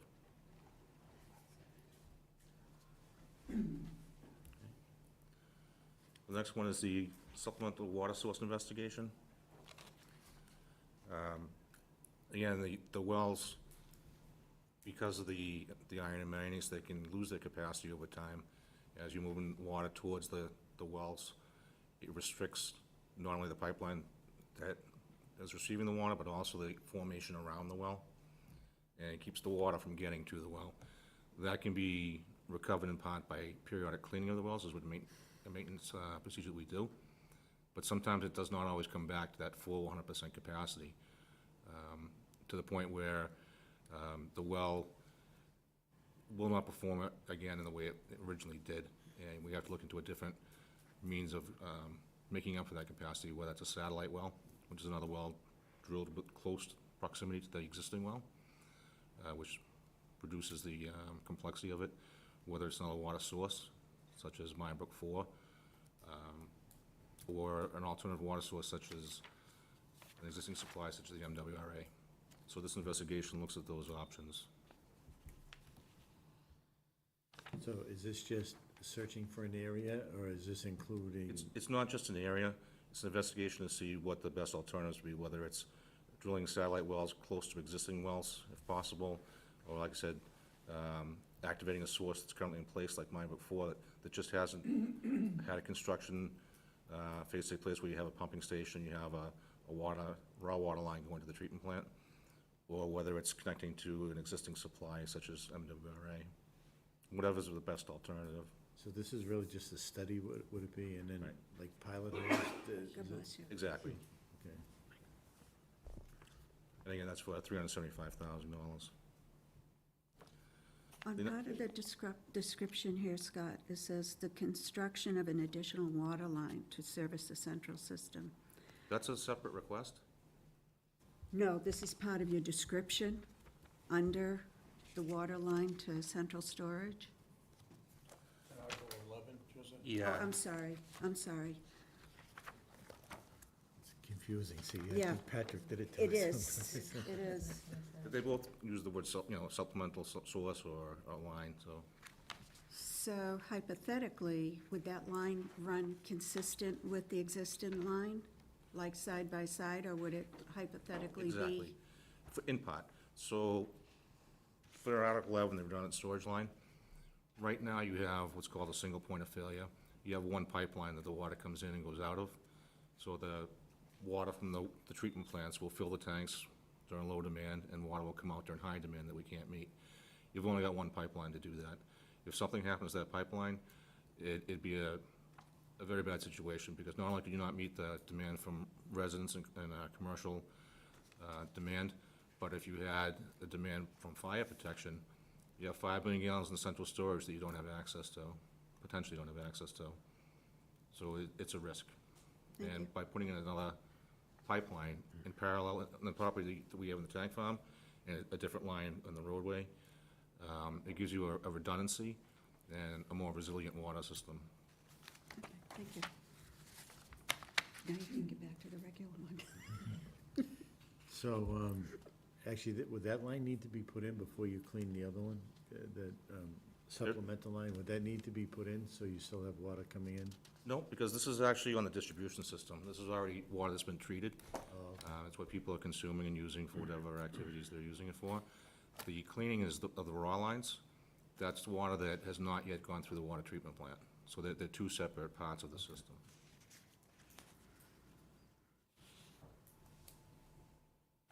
The Willis Lagoon design permit, for $180,000. As part of that iron manganese removal, we have to put it somewhere, which right now goes into a lagoon at the 2 lagoons at the Willis Water Treatment Plant. That material accumulates, which we periodically remove the solids. The water carries over into the wetlands, and what worked back in the 1970s for the former treatment plant doesn't work today. There's stricter compliance standards. So the EPA, as part of a consent order from 2018, is requiring us to meet those discharge requirements. And this will actually begin the design phase of meeting that goal. So this is really just for the storage of the Right. debris that you took out of the water? Exactly. All that material that's depositing on the pipelines and blocking the formation of the wells, that gets to the treatment plant you remove, you have to put it somewhere. Right now, that's in 2 lagoons, or big pools, basically, that the water goes into, the solids settle out, the water on top carries over and goes into the wetlands. but we need to make sure that the water that carries over and goes into the wetlands is, it meets the criteria of the EPA for discharge limitations, which right now it's struggling with. And it was the EPA, did you say? Right, yeah, we have a discharge permit at that plant through the EPA. They're monitoring the water that we reintroduce into the wetlands to make sure that we're not damaging it in any way. The next one is the Case Backhoe, 2009, $450,000. This is split across water and sewer, $100,000 from water, $50,000 from sewer. The machine currently in service has seen a lot of service, and it's getting to the point now where it needs to be replaced. And this request will take care of that replacement. So did I read in there, you're gonna use this, keep this as a backup, this one here? Right, what the plan is in discussion with the other departments is to keep this machine and hand it down to highway and replace the highway machine. It's, bid the highway machine out on the surplus. This machine is in better condition than the existing highway Komatsu machine. So it's probably got another couple of years left in it. They don't use it nearly as much as the sewer and water guys do, only because they don't have the need. They primarily use the mini excavators. But there are times where they do need the machine with the full backhoe with the extender haul. So the case would be practical for that. The Komatsu is getting older and less dependable, so that's the one that would go. Okay. The well improvements, request is for $350,000. This would be to repair and maintain the wells, and also improve them. There are some wells that need attention as far as corrosion of the pipelines, replacement of components internally, ventilation of the stations, standby generator for Minebrook 1. Right now, it does not currently exist. So you're reducing or limiting our capacity during an emergency where a well that is capable of producing water does not have power. Potentially, it could also be, if we identify through the supplemental water source request, an improvement to be made, such as a satellite well, that could also take place.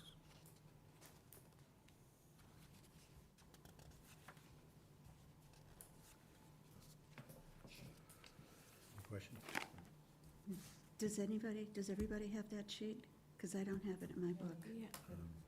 Is that I noticed that I also Is don't that have the it in new my one book. that you just, no, what you sent out was for Donnie?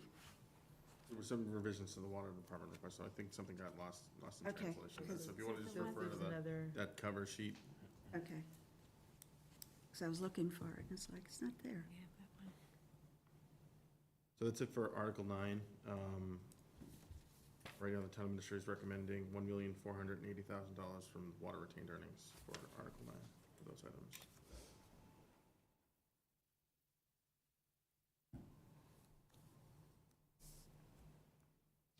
Move on to Article 10. 10? Go. 10's pretty simple. Article 10 originally had a request for meter system components, and like was mentioned before, with the ARPA voted by the select board last Tuesday, that was voted to be included in ARPA funding, so that's been removed from the request. And as already mentioned, the 2009 Case Backhoe, that's split between the two departments. $50,000 would come from the sewer department. The remainder made up by the water department, the remaining $100,000. So it's one machine, $150,000, $100,000 Split from water, between the $50,000 from sewer. So Scott, would you repeat again what was covered by ARPA? ARPA, we originally had a request for meter system components. That comes up routinely.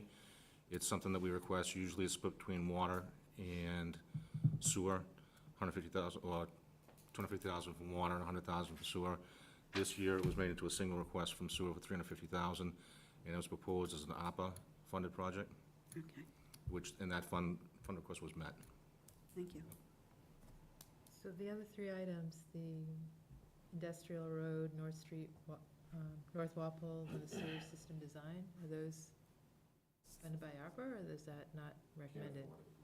Huh? Honestly, it's too expensive. No, I'm just asking. You just didn't, okay. Thank you.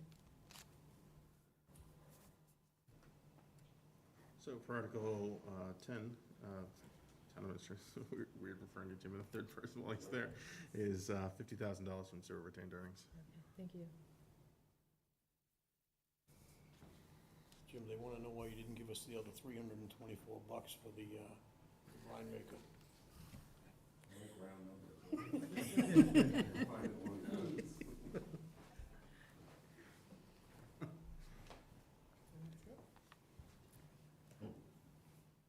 That's everything. And it's just Article 11. Is there anything you take that? So Article 11 is the borrowing article. The first one being the water main replacement for $2.9 million. This is to replace the aged unlined cast iron water main. This is something that'll be recurring, something we're ongoing, it's ongoing right now, something requesting, and we'll be requesting in the future. As the water mains deteriorate, they cause water quality issues, they cause reliability issues. We get water main breaks, dirty water complaints. The water can still be safe to drink, but it's not pleasant to look at when it comes out brown. So this particular project would be 6,400 linear feet of water main. It would be lined ductile iron. And the streets that would be covered by this would be Bird Street, Allen Street, Spring Street, and Riverview Place. And again, that's to increase the water quality and the system reliability.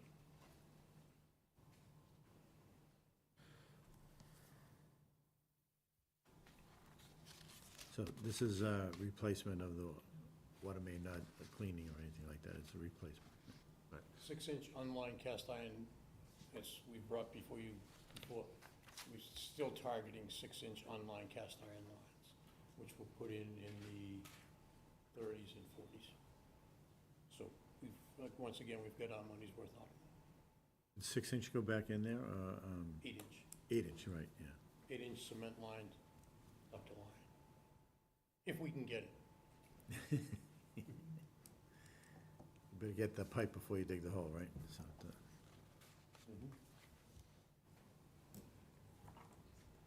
The last request is the redundant line to the central storage system at $2,910,000. This would, as I mentioned before, decrease the risk to the water system and increase its resiliency by allowing an alternative means of getting water in and out of central storage. Right now, we have two storage tanks, one's 3 million gallons, one's 2 million gallons. They're on the same system, and that's where the water that the treatment plants treat ends up. So they fill when the demand is low and they empty when the demand is high. If that line breaks, there's no way to get water in or out, no matter what the demand is. And that demand could be not just residential and commercial use of water, but also for fire protection. If that water's sitting there and you can't get it to where it needs to go, it hampers public safety. So this line would be within the tank storage area, the land, side by side, but there'd be an alternate route once it got off the tank farm property. So you reduce the risk if something happens on one street, that the other street will be the direction of flow for the water.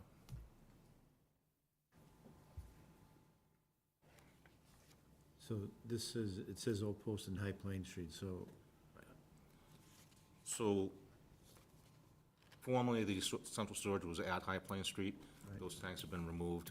We constructed 2 tanks behind that same area, and the access is through Old Post Road. So if you go down Old Post Road from High Plain Street, a little bit down the right, there's an access road. The very first tank is not on the same system, that's the Old Post Road tank. It's a totally separate system for the Old Post Road area. Behind that is 2 more tanks, 5 million gallons of storage, and that's on the central system. Water can be stored there and then moved to different parts of town. So where would this water line go? From High Plain Street? It would To go Old down Post? the access road from the tank farm to Old Post Road. And if you were looking towards Route 1, it would take a left down Old Post Road to High Plain Street. Once it reached High Plain Street, it would take a left down High Plain Street and join up again with Washington Street to get back into the distribution system. We're currently, they're currently looking at 3 proposed pipe routes, and we've not yet determined which one would be the most beneficial for us in terms of cost and less disruption to the road surfaces, so. That's the most viable option right there, the one that Scott just described. We're looking at others.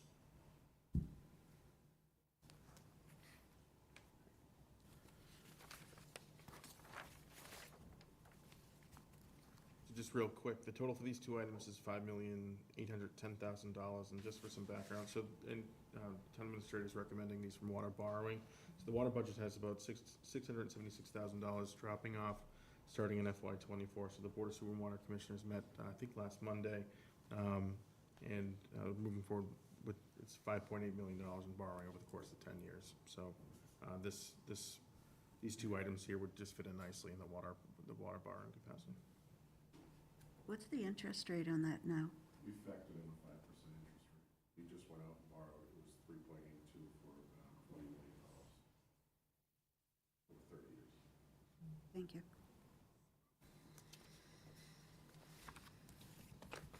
Okay. Unless there's any other questions, that's the capital budget. I had something I wanted to mention to the board, chairman, Identify Sewer yourself. Water Commission, Identify yourself, please. John Hassengager. I was on the original capital budget committee for 23 years. Yeah, nobody cares. I just brought this along to just give you some background reading on, I've got one for everybody, actually. The environment of water. Because we're gonna have, Thank you. are there 7 or 8 members of this board? 7? 7.5 right now. 7.5? Yeah, we'll do it next night.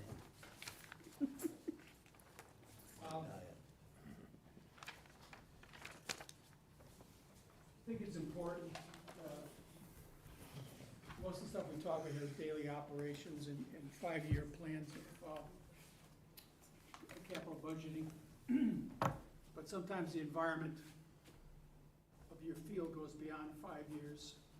And water, if you've been paying attention to the news, is a significant issue.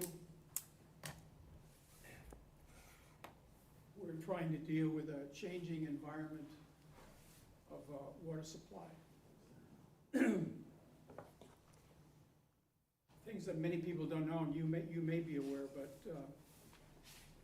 we have government sources who control us in terms of how much water we can take, how much water we're allowed to use, what we do to the water, what we can't do to the water. So we don't have necessarily a free hand. Just because we have our own wells and our own system doesn't mean that we're free and independent. I think if we didn't have many restraints on us, the future of Walpole water would probably look very rosy. We have to conserve water in some fashions to get an appropriate withdrawal permit for 60-some gallons per capita per person on a daily basis. But there's new things happening. The MWRA is a resource for water. the best water in the country. We're very blessed. In New England, we have the #1 availability of excellent water and a huge quantity of it, if you read the article. Because there's been conservation over the last 20 years, the MWRA has ability to make its water available to more communities. We're a member of the MWRA. We just don't avail ourselves of the water aspect of it. Up to the current time, it's been expensive for some towns to join. The fee that we were quoted last time we looked into this was close to $6 million over 25 years at no interest, which came out to like $80 a household or $70 a household per year to be a member. And we chose not to do it at that time. But new issues have come up. First of all, that entry fee may have been suspended temporarily, which would allow a town to come in and not have to spend $6 million. Maybe a one-time situation. There are many towns on the South Shore of Massachusetts who are now scrambling to become a member of the MWA for their water. And there's threats, if you read this article, there's, what you have is you have people, just like COVID, you have people, government scientists who have these bigger and bigger microscopes and they keep looking deeper and deeper into the water and finding things that they don't like. They call them forever contaminants. And polyflora, Kylie, whatever. So we're dealing with that. And the reason we're dealing with it is, in these areas around Boston, we had mills here in Walpole for 200 years. We had multibastos. We had all these bird machine, and we had all these industries here many, many years ago. But because of that, there's contaminants in the soil, as well as contemporary issues with viscosity type chemicals. Even the fire department, they have some of the foams and things they use, but in consumer plastics in many areas, these forever contaminants are in the background somewhere. So we don't have control over that. In other words, if it's legislated, we have to take these out of the water. Could be millions of dollars.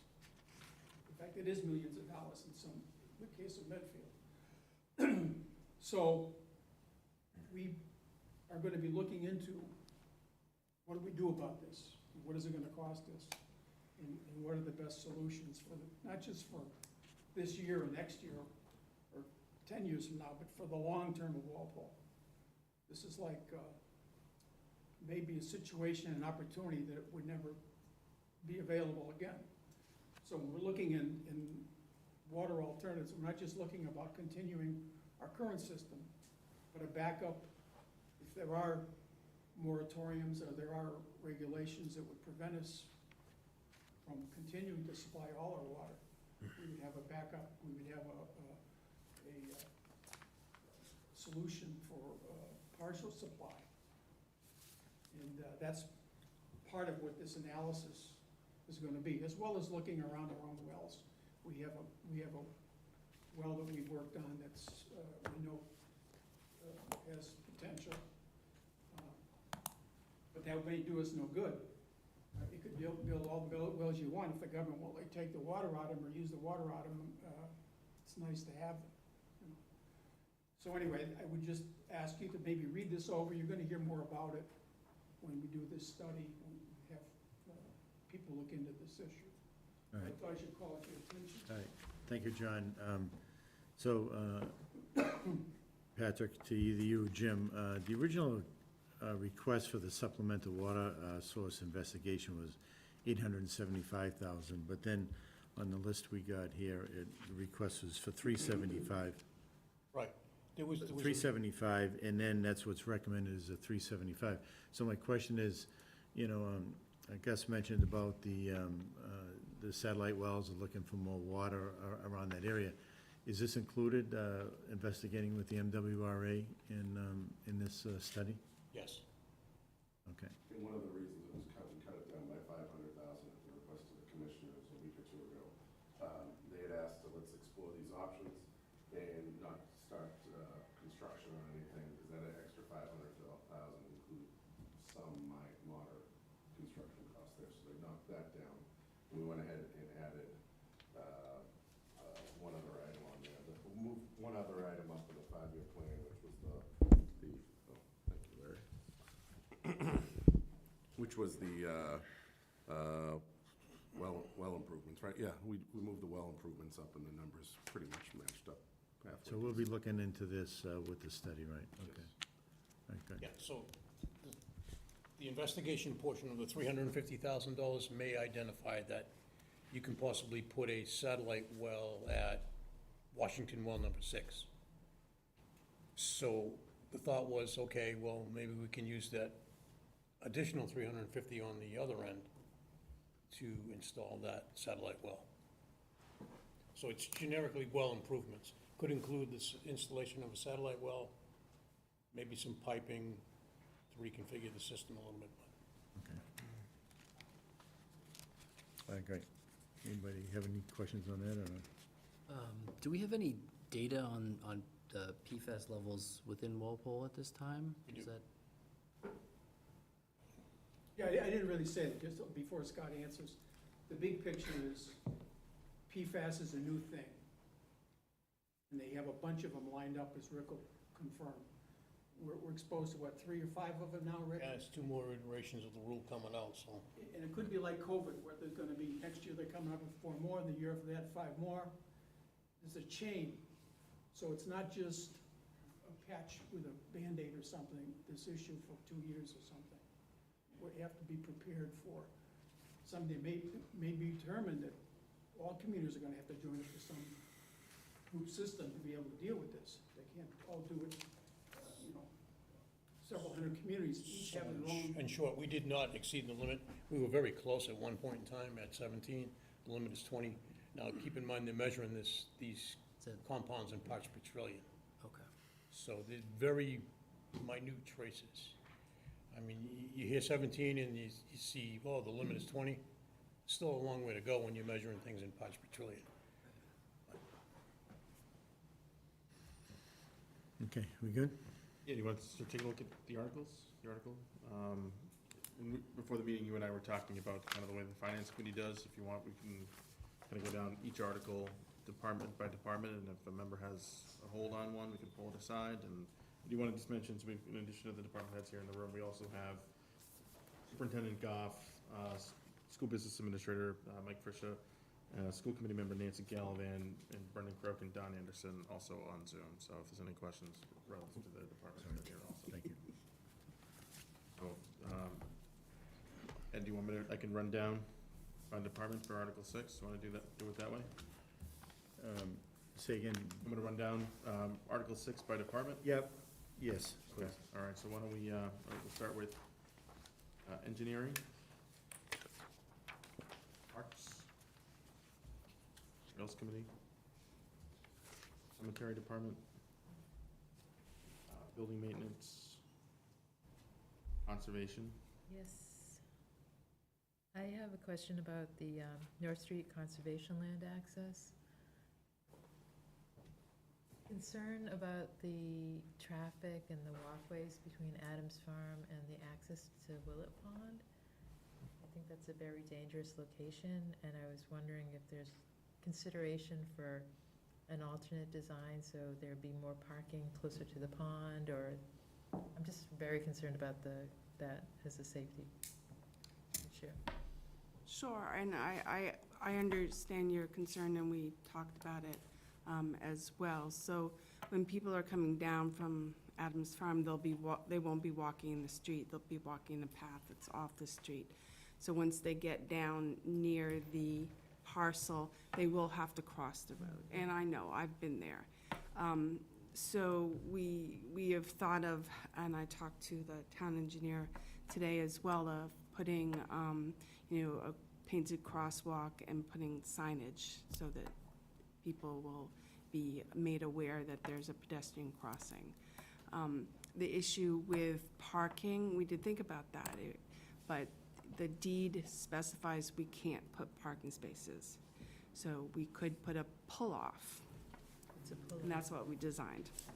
A drop off, A so your drop-off, car could pull in, yeah. drop people in chairs or something off, and then, And then, right, and then go up to Adams Farm and Park and walk down along that path that will be created on the Adams Farm side through Adams Farm land and Neff land, and then they will have to cross North Street. So that's the plan at this point, you know, maybe in the future, we can do something a little bit safer, but that's the plan that we have to work with at this point, because we can't put parking. We talked about that with the New England Forestry Foundation prior to purchasing the property, and they said they wouldn't sell the property if there was parking. So it's in the deed, no parking. so does the forestry own the property across the street now? They own part of it, yeah. Okay, so would the path be like, I can't recall if there's a fence So it there or would the be in bushes. the but- right-of-way, so the right-of-way of North Street is wide enough to include a path, so that's the intent. Right now, it looks like the field goes as far as the edge of the North Street, but the right-of-way goes further. So there's a water pumping station or something right there, right? Right, Yep. so it would be between that and North Street, between the roadway? Right, more or less, yeah. I know, it's the worst place to walk. you I know, so- know, and I've been out there too, and I've talked to the assistant town engineer also, and we also discussed there's a lot of people that bike along North Street, so honestly, at some point, it would be nice to have some kind of designated bike path, walking path in the future. Okay. You all set? Yeah, don't like the answer, but I know. Ed, nothing we can do. Ed, just a comment on that. Carol Lane, who was a longtime member of this committee and the finance committee, passed away recently. And then her husband, Jerry, who was a teacher involved in Walpole in many activities, well, they both passed away. At the funeral, they announced that in both cases, instead of flowers or whatever, they wanted donations made to a dock on New Pond that they had proposed, and apparently they set up a fund with the town. I don't know if it's with the conservation department? It is with the conservation. Thank you I for just bringing wanted that to up, give you John. a little PR on that. It's- Some people, Yeah, I think I might have mentioned it last time. I know our connection was really bad. But the Lanes, both Gerald and Carol, who passed away, both requested that funds be donated to the Willet Pond access. And so funds have been coming in, the Board of Selectmen have been accepting them, the account is set up, and at some point, when we're ready to do a dock or better access from the North Street parcel to Willet Pond, that we can use those funds. Okay, great. Thank you. Any other holds on conservation? Excuse me? Any other holds on conservation? You can release it. I'm sorry, can you say? Going down the list, school department. Culture and recreation. And community and economic development. There's no questions or issues with any of those, but the town administrator's recommended for Article 6 is $1,993,750, the funding source being from free cash.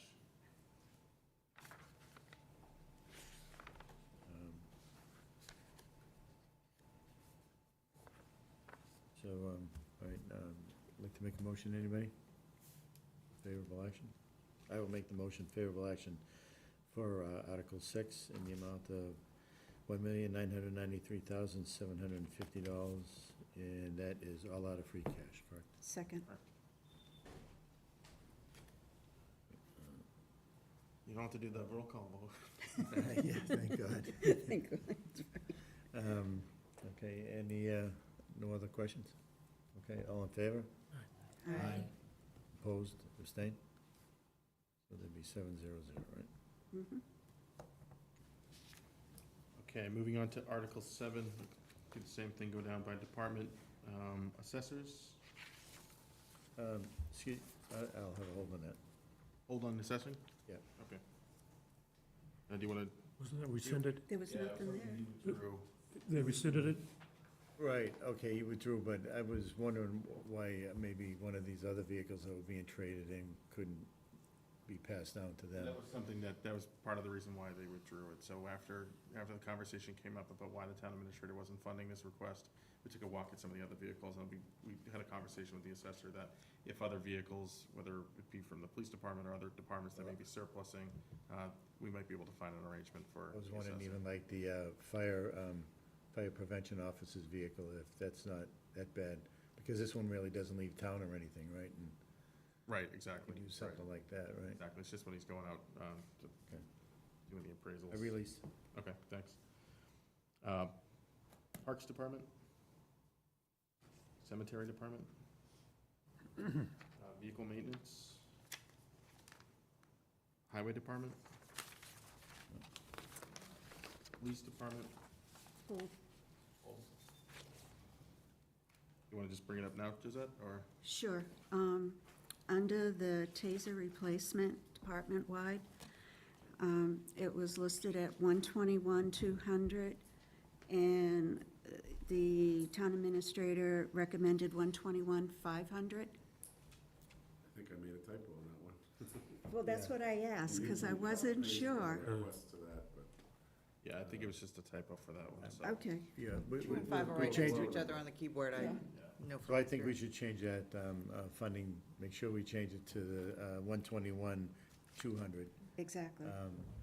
Because I was thinking because of the where the addition other did add up. $300 could If go. if you added it up, though, it came out to the numbers matched, so. Correct. Okay. Release my hold.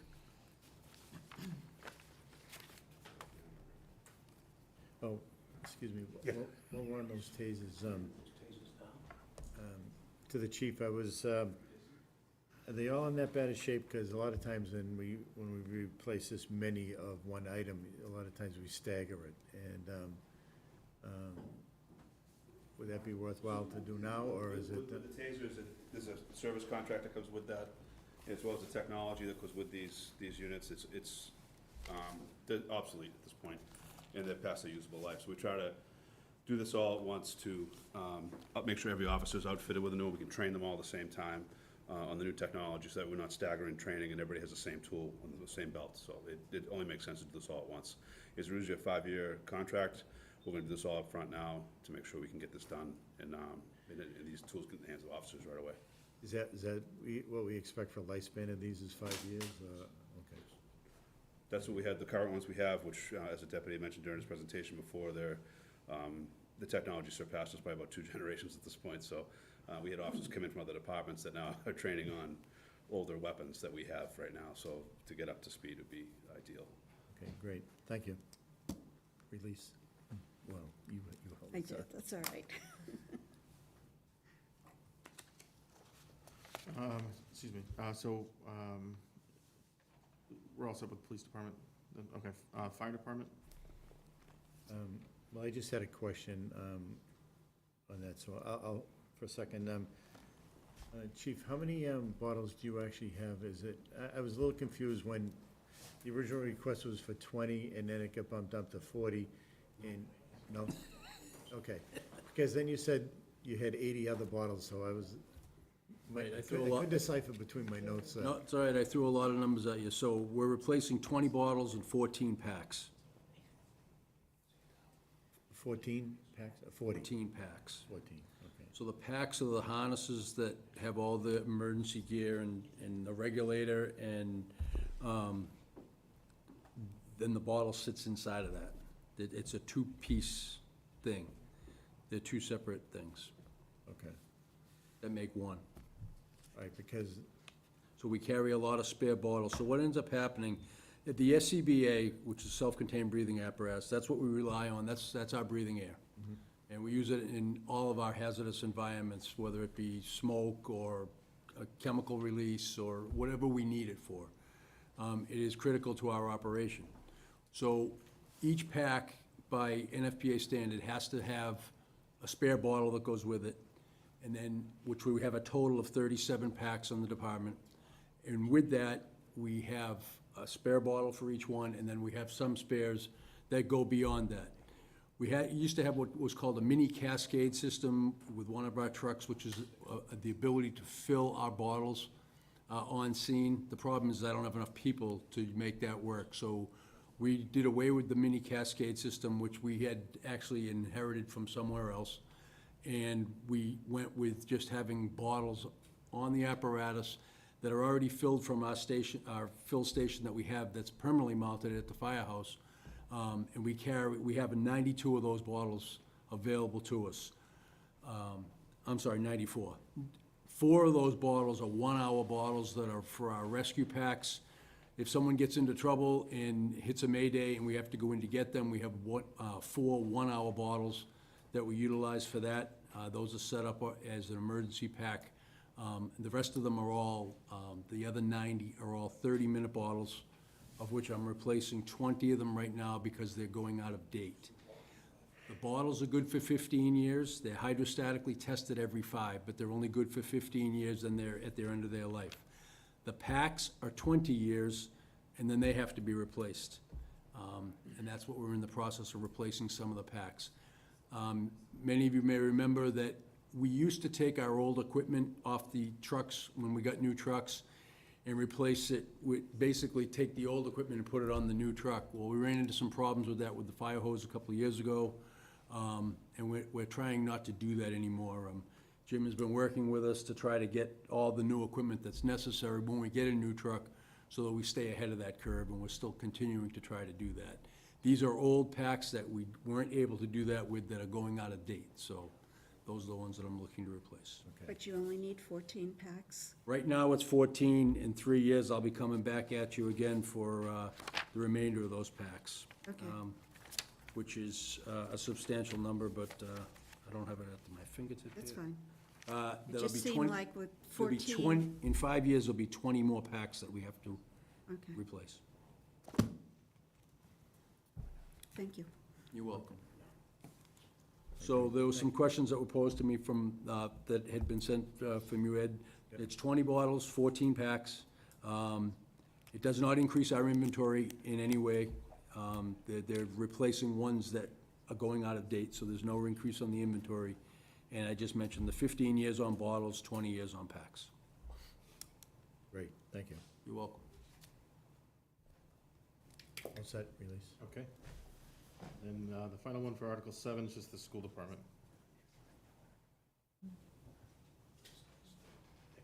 Otherwise, with that adjustment, with the $300 for the taser replacement, that, Well, actually, I think the numbers added up. Should be down at 2294, 200. that's exactly right, yep, yeah. I Of think the which- total was the same, correct, it's just that one was a typo? Or No, so if it's not a typo, it's, Oh, I think when the town administrator was making his recommendations, I think the 2 million would have been next to 5. Yeah. Fat fingered. If you add it all up, it adds up with the 500, so the 2,294,500. So if we're reducing that, it's now, the total amount for Article 7 would be $2,294,200, of which $2,094,200 is from free cash, 200,000 from the ambulance fund.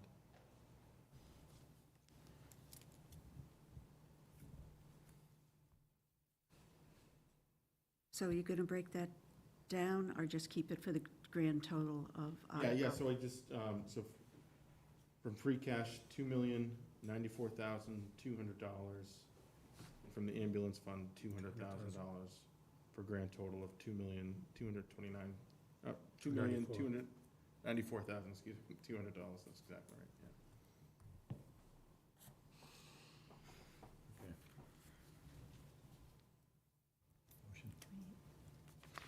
Make a motion for Article 7, for $2,294,200, with $200,000 from the ambulance fund. everything else from free cash. I think that'll do it, Cheryl. Is it this one, or is it this one? This one here, less than 200, so it'd be Okay. 294, yeah, right here, right here. 294, 200, okay, thank you. Second. Second, Josette, second. Any other discussion? All in favor? Aye. Aye. Aye. Opposed? Abstain? Okay, 700.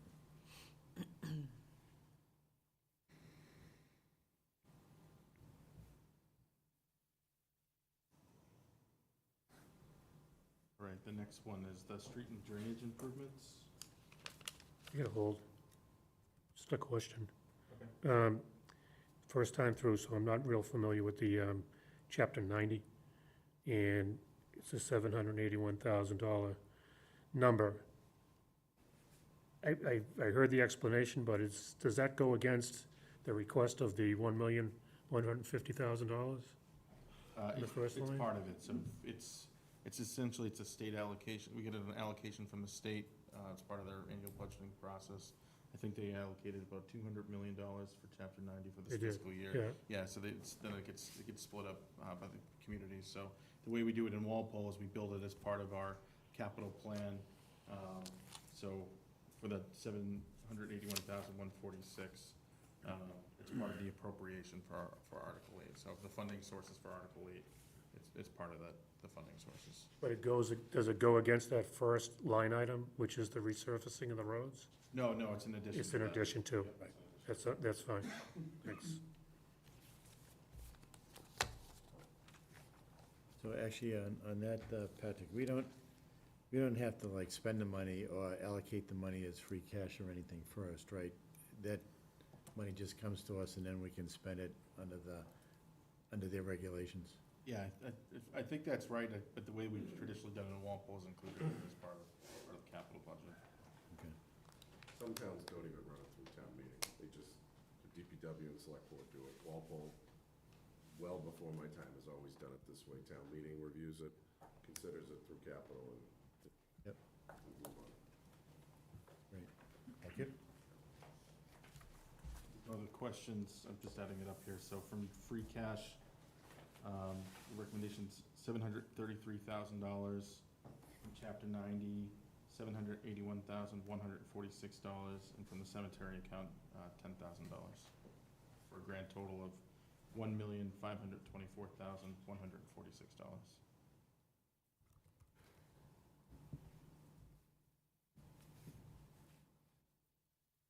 Okay, I'll make a motion for favorable action if there's no questions.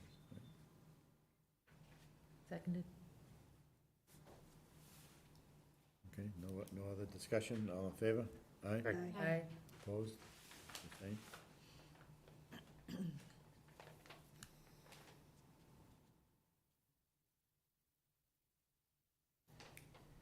Okay, Article 9? Yeah, so the Article 9, again, the funding sources for each of those is water retained earnings, for a grand total of $1,480,000.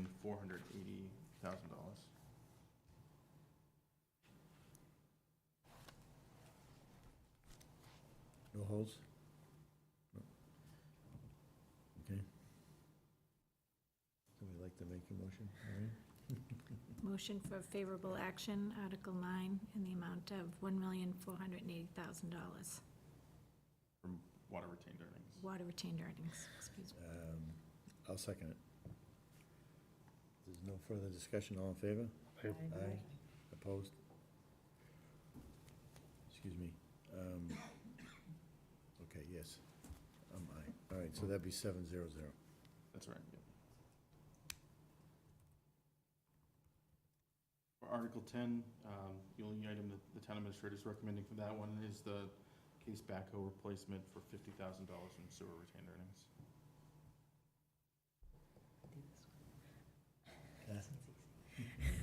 I make a motion for favorable action for $50,000 from the sewer retained earnings. Second. There's no discussion, all in favor? Aye. Opposed? Abstained? 700. final article is just Article 11, that's the water department borrowing, what the town administrator's recommended is $5,810,000 from water borrowing.